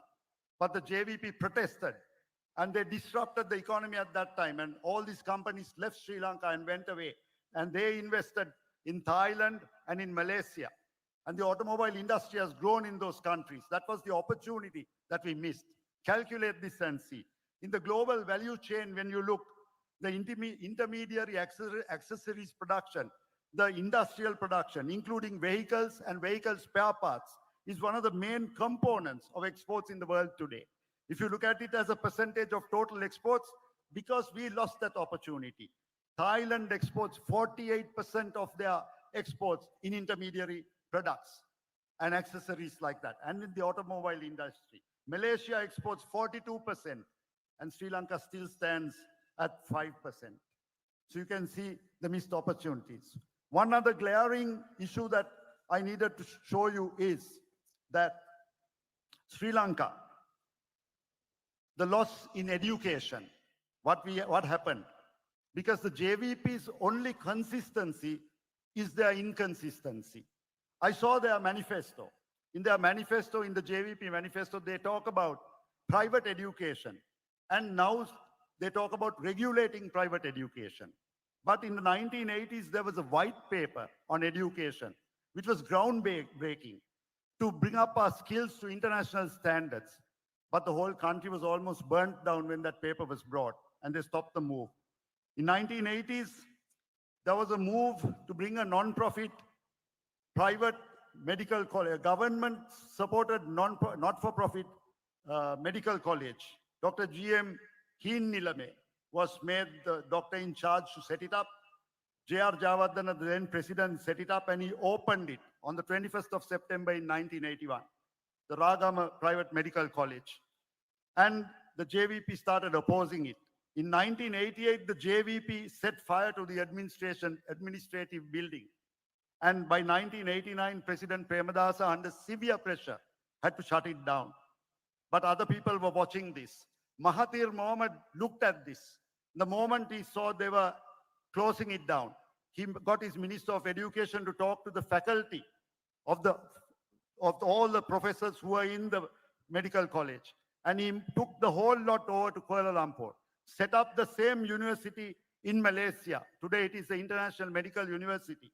Today, every year, 125 Sri Lankan students go and study there. You can calculate the economic loss for our country. We could have set it up in our country. Friends, this was the loss we made at that time. However, the next slide, please. With all these challenges, Sri Lanka's position in 1994, as you can see, our exports as a percentage of GDP went up to 32%. Our government revenue as a percentage of GDP was 22%, which is by far any developed country has those figures. We were in par with the emerging tigers, and we were along with those countries. In 1980s, Deng Xiaoping, the president of China, sent a delegation to Sri Lanka to look at our FTZ and to copy the model and to set it up in China. They did the exact copy. And today China is the economic powerhouse of the world. But because of the leftists blocking every move for Sri Lanka to expand, we got stuck in the mud. That is why we needed to change. Now, economists, next slide, please. Economists in Sri Lanka refer to 2004 as the trigger point at where our crisis started. Why do they say this? Because in 2004, there was a JVP Rajapaksa alliance government formed. And what happened? Next slide, please. In 2001 to 2004, that period, there was a government which understood that we had to make some structural changes. We had to go for some massive reforms. And those proposals were made to reform the public sector, the CEB, the CPC, also restructure inland revenue, which we are still talking about, the customs and SOE reforms. That was in 2001, 2002. However, that was blocked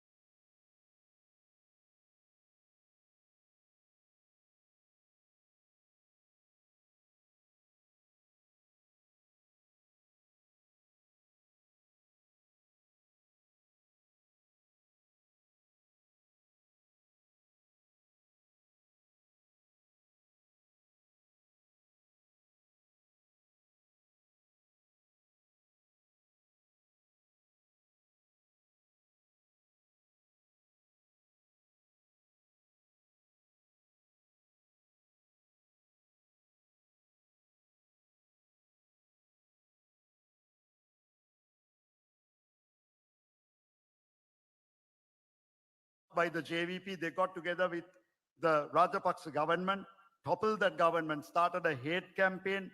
They talked about various things and anti-market reforms, and then they stopped the whole process. As a result, next slide. As a result, what happened was the JVP Leftist Alliance government was formed. And between 2004 and 2015, if you take the SOEs, the losses of the SOEs came up to nearly 1 trillion. So you can imagine what happened. And also, if you take the public service, actually between 1994 and 2004, there was an attempt to reduce the number of people in the public service. It came down. But again, from 2004 to 2014, the number of people in the public service went up. These all are reasons why we have got into this position. We need to understand why and who is responsible for this. Next slide, please. Eventually, if you look at the result, what happened with the JVP Rajapaksa alliance, with the leftist alliance, when we ended up, when you look at our public debt figures, for 56 years, from 1948 to and up to 2004, that was 56 years, our public debt was rupees 1,996 billion. However, from 2004 to 2014, within 10 years, it goes up by 500% to 9,953 billion rupees. So look at, it's scary when you look at those numbers. Our exports come down from 32% to 12%, and it drops even further. And our government revenue drops from 22% to 10%. Now it's even below that, even below that. So these, actually, if you look at it, you understand the Hatta Hatare Sapya, where it lies and who's responsible. This country could have made the change. We were one of the first in Asia to make the change to look at an export-led economy. We were the one to start the free market economy. But because of leftist protests and policies, Sri Lanka could never get ahead. All the countries in the region capitalized on that. The visionaries were in our country. It was just that they were not given the political chance to do it. And if you don't have a mindset change, we are going to be in the same place again. That is why we are telling you this election is crucial for all of us, because how we decide is very important. It's not with emotion, but it's how you think. Dear friends, I would like to say that that is why we are thinking about change. There's one more candidate, right, on the other side, Honorable Ranil Wickremesinghe. His economic model is mostly neoliberal. He's talking about a neoliberal model. It pursues a policy of total deregulation of markets. As you know, this leads to numerous harmful socio-economic consequences, ending in poverty and deterioration of income distribution. Eventually, as you see the world over, it ends up in social unrest. I would like to take an example of the developing nations. If you take the UK, there's a lot of social unrest, a lot of things that have happened in the past couple of years, mainly because of these income disparities, because of unequal distribution. You take Western Europe, they are also thinking of making changes in the neoliberal thinking. Take the USA. One good example near home is Bangladesh. They had an 8% growth. With an 8% growth, they have huge social unrest. Again, because of income disparities and because of wealth distribution problems. I would like to take India as a good example. Prime Minister Modi set sights on 370 seats for his elections. He was sure he would get that majority. But the BJP government got only 250 seats. They couldn't even form a government on their own. They had to go into a coalition. But that was with India's big economic numbers, very strong numbers, 8.4% growth in the last quarter of 2023, world's 5th largest economy. But on a per capita basis, with all that, they are desperately poor. The per capita income is $2,400.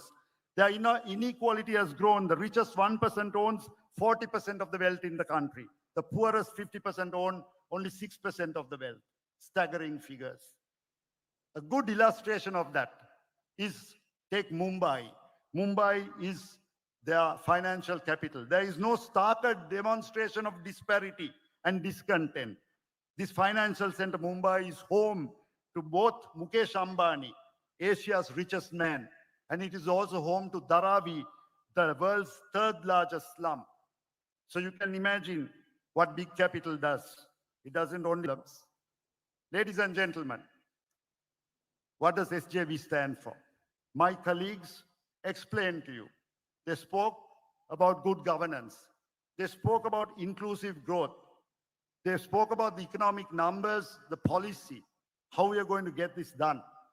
Because we've seen this.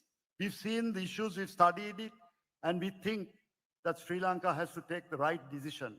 That's why our political ideology, next slide, please. That's why our political ideology and our economic model rests very importantly.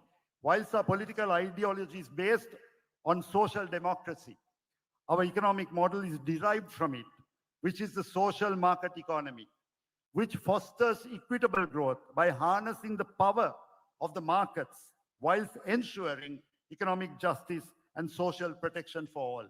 This is very clearly stated in the blueprint.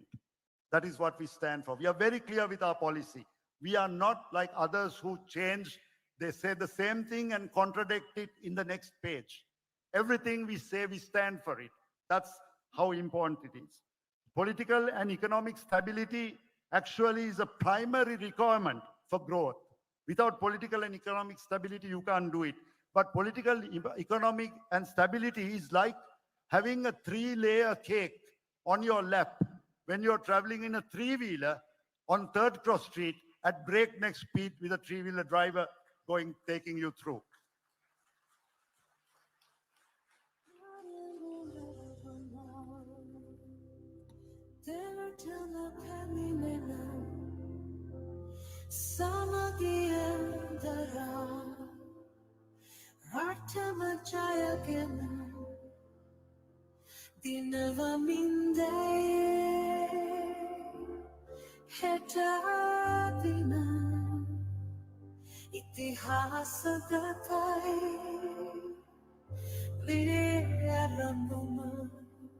Mage ratabala ganvannata sarasen diyunuwayali kendannata sarasen samagiya balaganvaniti sarasen Sri Lanka vamadiriyen sarasen.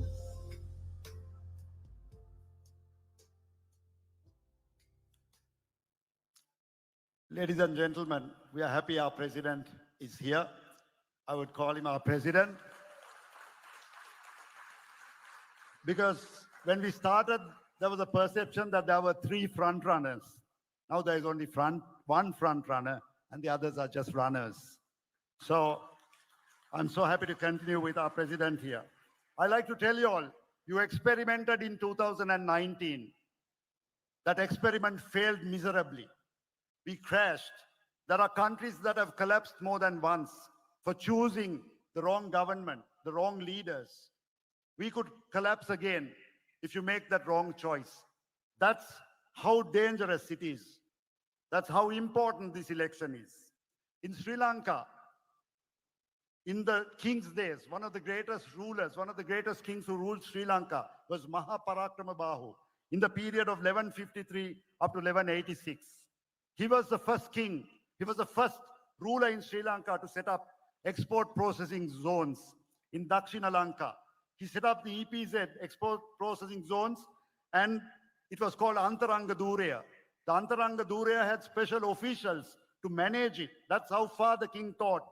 The Antaranga Durya went so far that the king even sent ambassadors in the 12th century to Egypt and other countries to promote trade. And he prepared our exports for cinnamon, for gems, honey, ivory, and processed timber. See how far the king thought. That was one of the greatest periods of Sri Lanka's economic growth at Mahaparakrama Bahu's regime.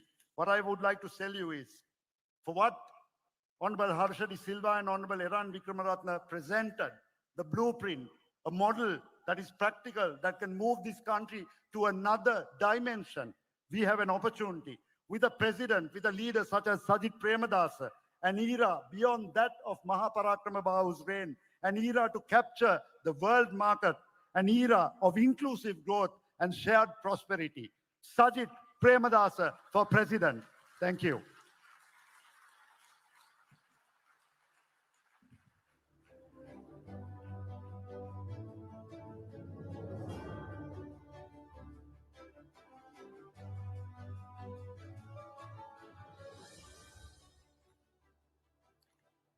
Ladies and gentlemen, Yet another very insightful presentation on the way forward, the vision for the future as we unfold to all of you present here this momentous evening, ladies and gentlemen. Shall we all put our hands together one more time to Honorable Kabir Hashim for that insightful presentation. Thank you very much.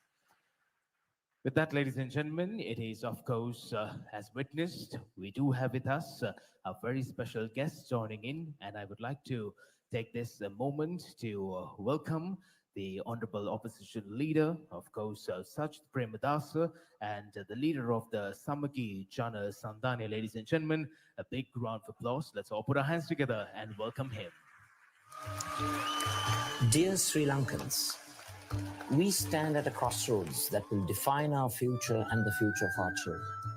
For 75 years, our votes have been driven by what divides us. The results of these divisions are all too evident. This time, let's choose a different path. Vote not just for your community, ethnicity, or business interests, but for the entire nation. Our country needs a vision rooted in strong foundations of education and good governance. We must reject anger and hate. They only destroy all of us. We must also reject empty promises from those responsible for Sri Lanka's deepest crisis. It's time we move forward as one people. I promise my victory will not be for a few, but for all.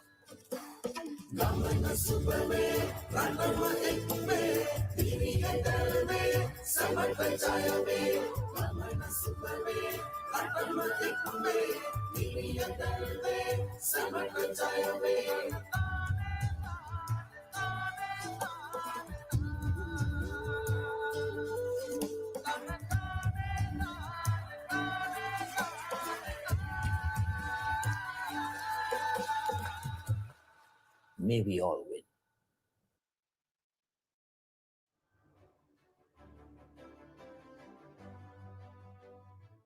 A vision for the future, a win for all, ladies and gentlemen. Why not we put our hands together one more time for this momentous moment, everybody? Thank you.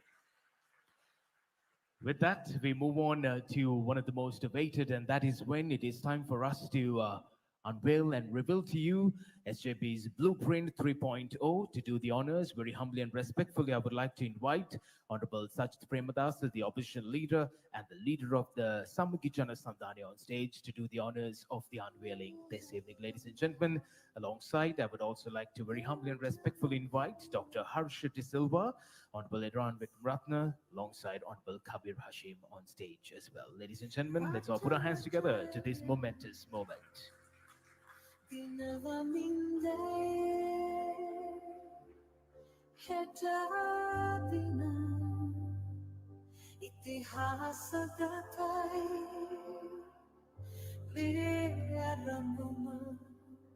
Mage rata balagan vannata sarasen Nuwayali kendan nata sarasen Samagiya balagan vaniti sarasen Sri Lanka. The blueprint, ladies and gentlemen, a win for all, is about and all set to be unveiled this evening. As the tab is being presented, and we are ready to witness the unveiling, and also inviting all our dear guests to scan the QR and take a glimpse of the Blueprint 3.0. Ladies and gentlemen, let's all put our hands together as you are receiving a first-hand experience of the Blueprint 3.0.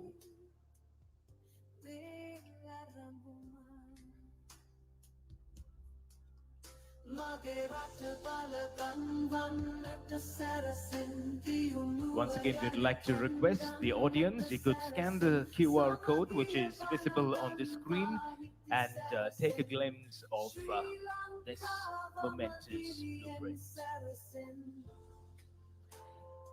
With that, ladies and gentlemen, it is time for us to hear from a very special person, the leader of the Samagi Jana Sandhya, the largest and most diverse political alliance in the history of Sri Lanka.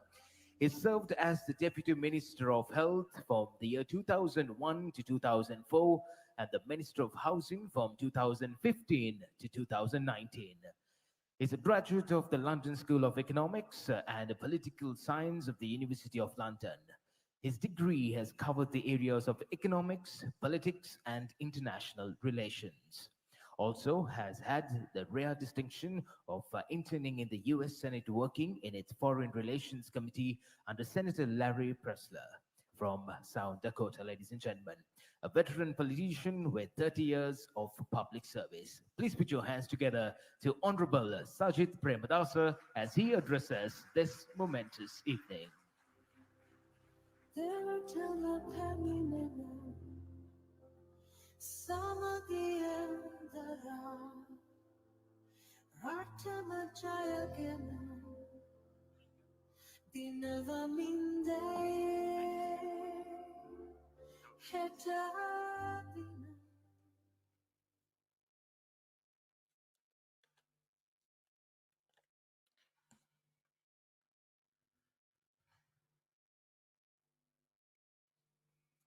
Colleagues and members of parliament, distinguished members of the Samagijana Balavega Economic Policy Committee, distinguished guests, ladies and gentlemen. Thank you all for being here today. We are all in the midst of an extremely critical time period, a turning point that presents immense challenges as well as incredible opportunities. But before we dive into that, I want to remind you of something. Throughout history,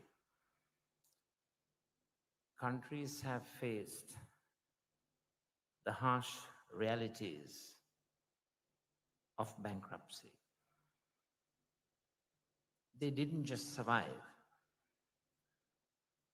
they came back stronger. They used their crises as a springboard for change. And I believe with all my heart that Sri Lanka can do the same. I'm proud of the plan we presented, and I'm even more prouder of the capacity of the SJB team in executing this plan. It's not that Sri Lanka hasn't had its share of good ideas and plans. Over the years, we have seen plenty of plans that had the potential to elevate our nation. But let's be honest, lack of progress isn't due to a shortage of ideas. It is due to the lack of execution. Often, politics have stood in the way. Too often, political interests have clashed with what's best for the people. And that has been our biggest roadblock. Time and again, political opportunism has taken precedence over national interest. The cycle of broken promises and unfulfilled potential is why we have been stuck. Not because we lacked vision, but because that vision was often sacrificed for short-term political gain. The cost of this is not measured in just economic terms. It's the opportunities that we have lost, the talent that has left our shores, and the hope that's faded in our people. So it is extremely important to consider your vote in this particular context. Pay as much attention to the team as you pay to the plan. To break this cycle, we cannot afford shallow thinking. We need to really consider what it takes to create real change. And by that, I mean growth for Sri Lanka.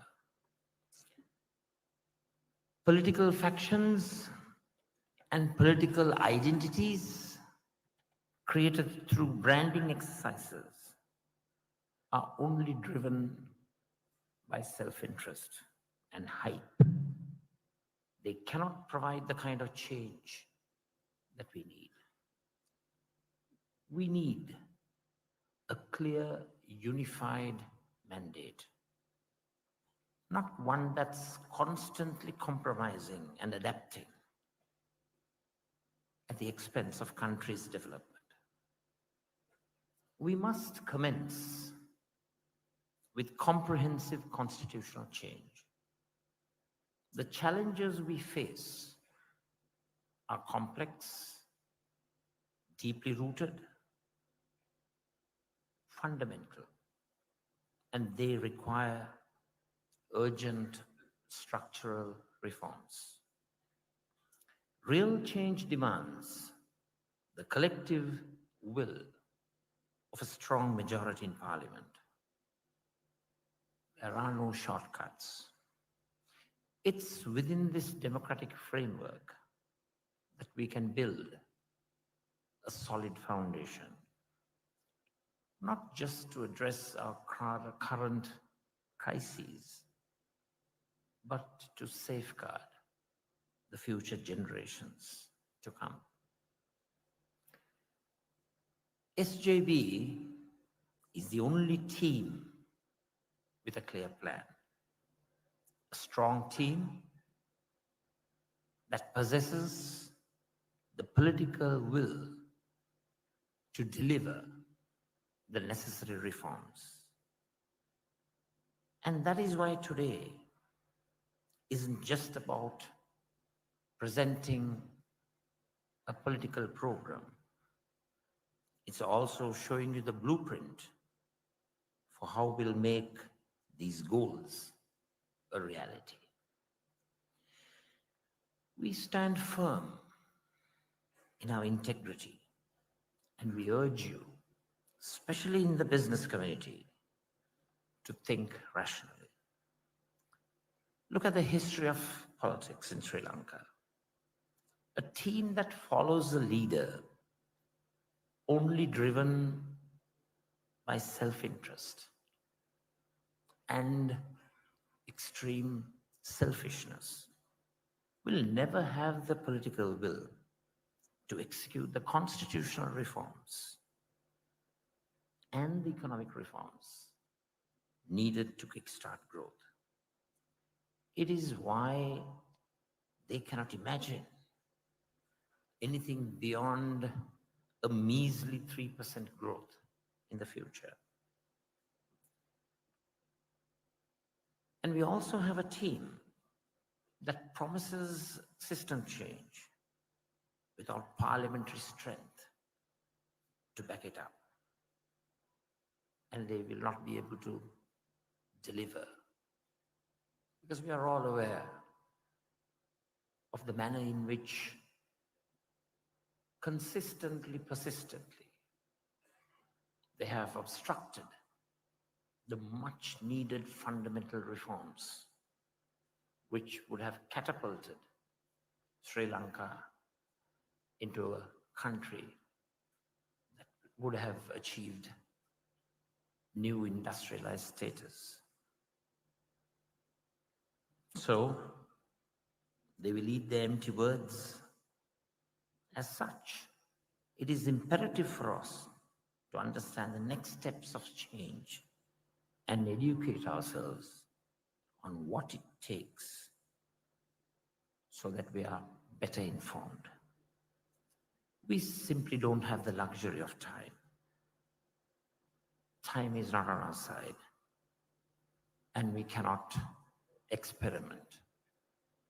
This is a time to embark on a time-tested vision backed up by a superlative team that will make sure that we walk the talk.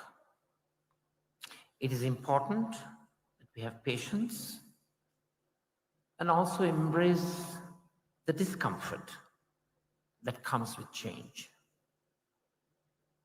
We will stand firm in our commitment to the constitutional and economic reforms that will transform our nation. Nothing can stop our growth except our own wishful thinking. It's time for all of us to step out of our comfort zone and consider the bigger picture. Our national security, our prosperity, our future, all of it hinges on economic security for everyone. It hinges on future stability.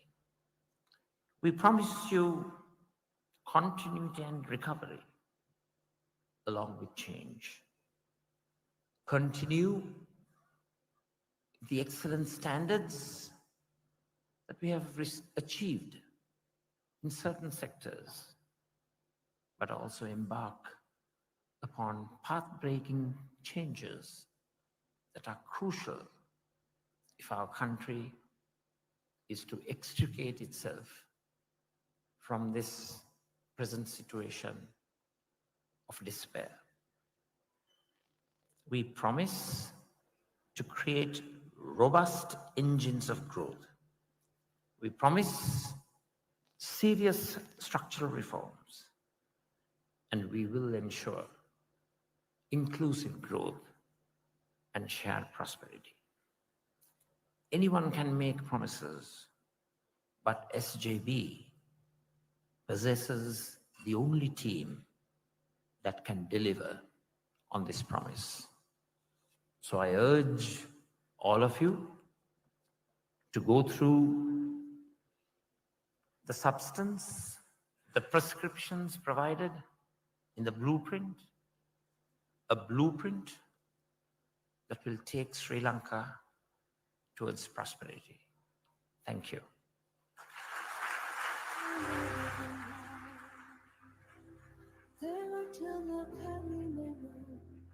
Thank you very much, Honorable Sajid Premadasa. I would like to request you, sir, to join with us on stage once again as we move on to a very awaited moment. This is the panel discussion and Q&A session. And to join on the panel alongside Honorable Sajid Premadasa, I would like to invite Dr. Harsha De Silva, Honorable Iran Vikramratne, alongside Honorable Kabir Hashim as well, to join with us on stage. To do the moderating, ladies and gentlemen, we do have an individual, a first-generation entrepreneur and a seasoned professional in logistics and supply chain management with over 35 years of experience. He's an alumnus of Harvard Business School, where he completed the Owner-President Management Program, and is an accomplished Toastmaster. Ladies and gentlemen, our moderator this evening, Mr. Niral Kadavarache, everybody.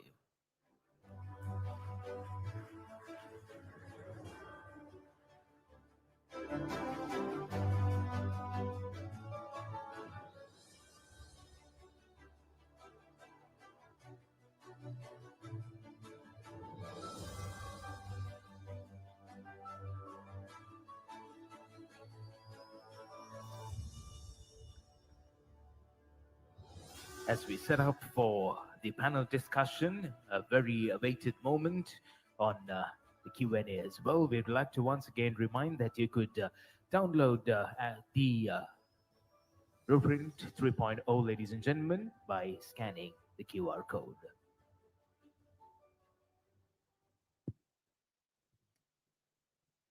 All right, ladies and gentlemen, I think you have been waiting for a long time listening to lengthy description presentations. The speakers in their enthusiasm to deliver what they have in mind, what they are promising the people, I think went a little over time. I hope all of you are okay. And we were waiting until the Honorable Sajid Premadasa comes, and he was able to catch up with the time. Thank you very much for doing that. So these questions that I have are all from the audience.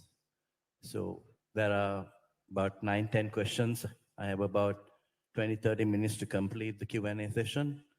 So I am going to dive into the Q&A straight away. The first question is to Honorable Sajid Premadasa.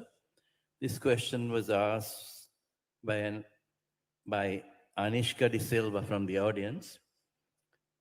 What actions will the SJB take to cut public expenditure? Increasing the taxes alone cannot be the only solution.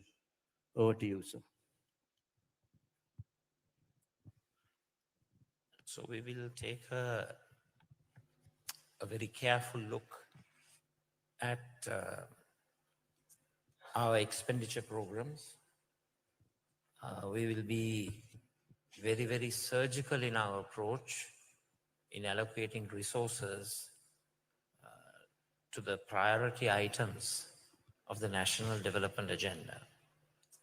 We will make all attempts to cut down waste and unnecessary expenditures, and the policymakers and the decision makers will act as role models in terms of utilizing the very scarce resources that we have, and we will ensure those resources are allocated for national, economic, social, educational, health, and other priorities.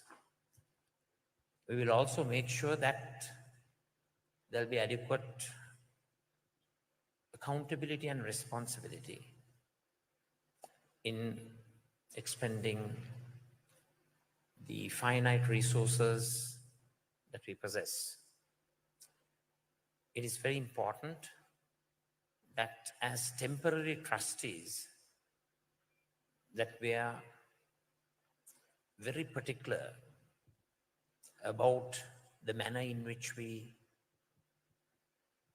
use and utilize the taxpayers' funds. So we will, on the one hand, strive to eradicate waste, mismanagement, duplication, and also direct the resources to ensure that we achieve our national objectives, and also, on the other hand, be accountable, responsible, and transparent in allocating funds, in implementing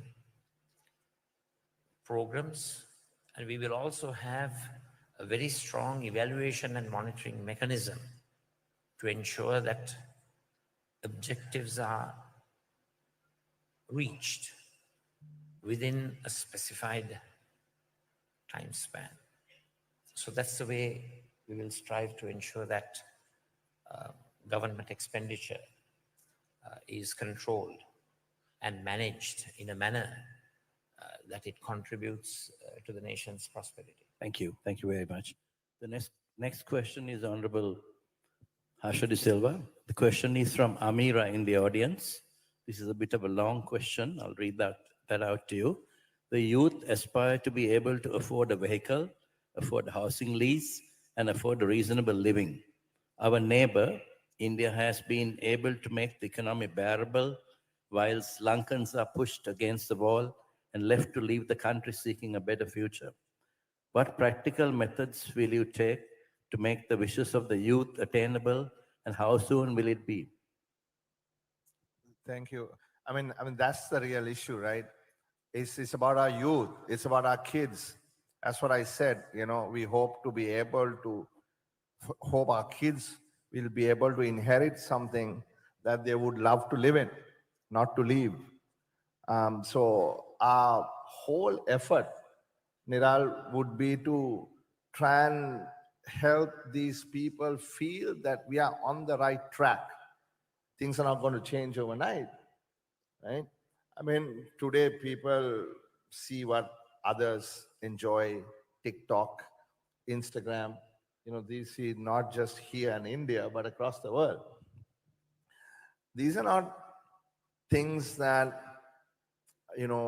are unachievable, but it somehow seems so far away in this country.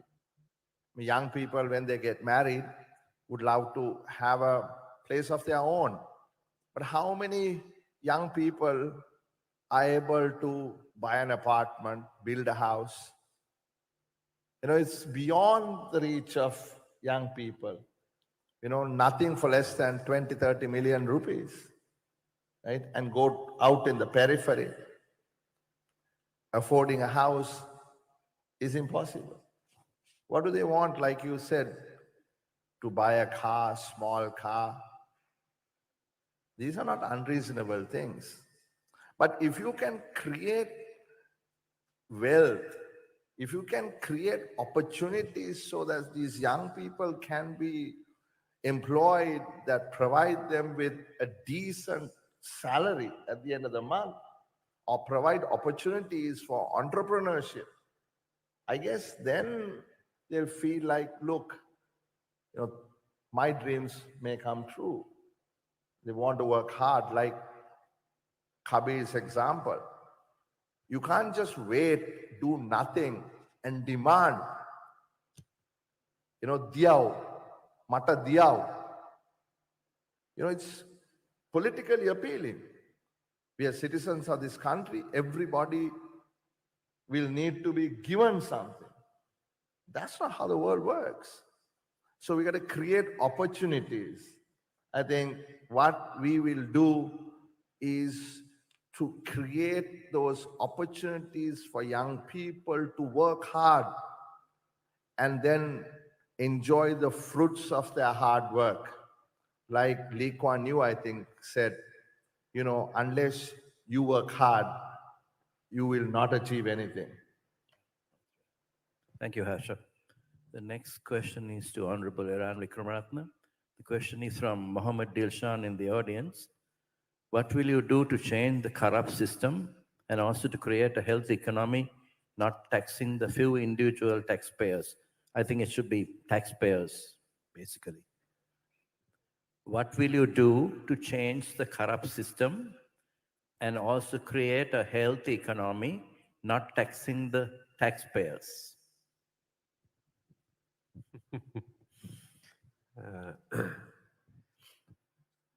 On the corruption issue, I think it's a question of trust. I talked about the Independent Public Prosecutor's Office, and I think it's a question of actually it working, because if it works and one of us is put behind bars, I'm telling you it will sort the problem. It's a question of trust. On the taxpayers issue, I don't know exactly what the questioner was really after. I think he was asking that in the tax net, the numbers are small, and instead of taxing who are in the net already. Oh, okay, yeah. I'm complete agreement. The tax net has to be widened. We had that exercise in 2017-18. Didn't become very popular doing it, but we almost double the number of taxpayers in the country. Everybody needs to take a responsibility, and we have a social responsibility to actually pay the taxes. So I'm talking here as a professional rather than as a politician. We all have to make our contribution. So many people were outside the net. We were able to get them to come into the net, whether they were professionals, because that's the only way that you can create some social stability. And I agree, the burden has to be borne by everybody, not just heaping the burden on those who are already paying. Thank you. I think they're also looking for value for money. Whatever they want to pay taxes, they want something back in return to the public. Perhaps that's the back of his mind too. The next question is to Honorable Kabir Hashim. The question is from Manjula Pereira. I think this was answered, but I think maybe you can give a quick answer, Honorable Hashim. What areas, sections of the IMS agreement will be renegotiated under SJB administration? I think Harsha spoke about it, in fact. The IMF have already clearly stated to them that we are looking to make some amendments within the framework. You want to stick to the key targets. So the framework within, you can always change certain things within it. The revenue to GDP target of 15.4% in 2028 is something we will stand by. The debt to GDP target of 95%, also the 2.3 primary surplus, those will not be changed. But we've consistently said that how we differ is how we get to those targets. So, for example, the burden on the people in terms of the pay tax is huge. And we talked about the personal income tax. We want to amend the slabs from 1% to 24%.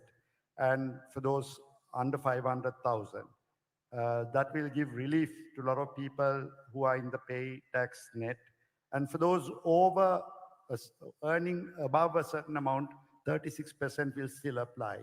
So there won't be huge losses of revenue because compliance will become greater when you make it easier on the people. You spread the tax net as we were talking.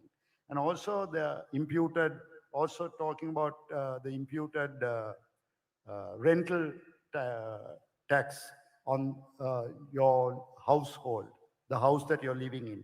We are not in agreement with that. We want to make an amendment because it's not fair, it's not practical. Also capital gains tax, already in the market, there is a tax on the transaction at source.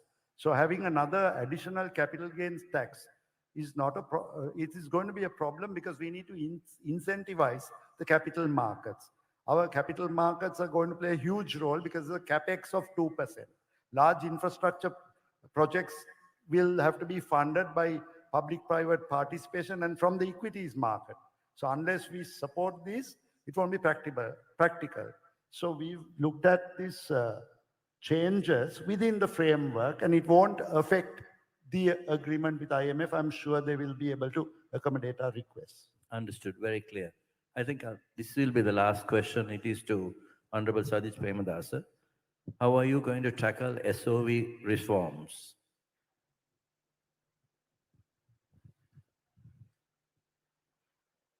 State-owned enterprises can no more be a burden to the country, the economy, the taxpayer, and the people. We have to make sure that SOEs become sustainable resources to the country. So SOE reforms is integral to the transformative economic policies that we hope to implement. We believe that SOEs have to be looked at individually. Those who are presently making profits, we need to ensure that we have methodologies to enhance the profits.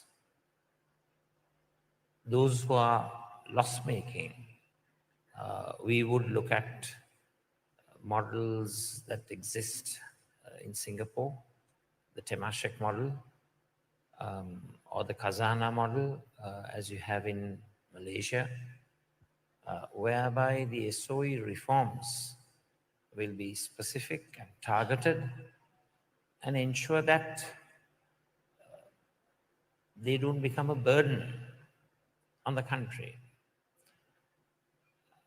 In the same context, I would like to say that certain SOEs perform important functions which are directly correlated to national security issues. So we will look at those aspects. For example, energy security is something that we have to look at. We have to make sure that those security interests are also taken into consideration when we look at far-reaching reforms. We would like to ensure that services that are rendered and delivered by the SOEs should be of high quality and standard. And that can only be achieved by bringing in new actors, new private partners into the competitive process, so that a competitive process will ensure that there is delivery of high quality and high standard services to the customer and the consumer. So that's the approach that we will take as far as SOE reforms are concerned. And that's an issue that we will address in a forthright manner, because these are issues that cannot be avoided. It cannot be shelved. These are issues that we have to discuss. We have to be transparent and open about it. And our primary goal is to make sure that SOEs are not a burden on the country and the economy, and that SOEs provide an efficient service to the people of Sri Lanka. Thank you. Thank you very much, gentlemen. I think that's the end of our Q&A session. On behalf of the organizing team, I would like to thank all you in the audience in large numbers. We had a packed house today. Thank you so much and have a pleasant evening.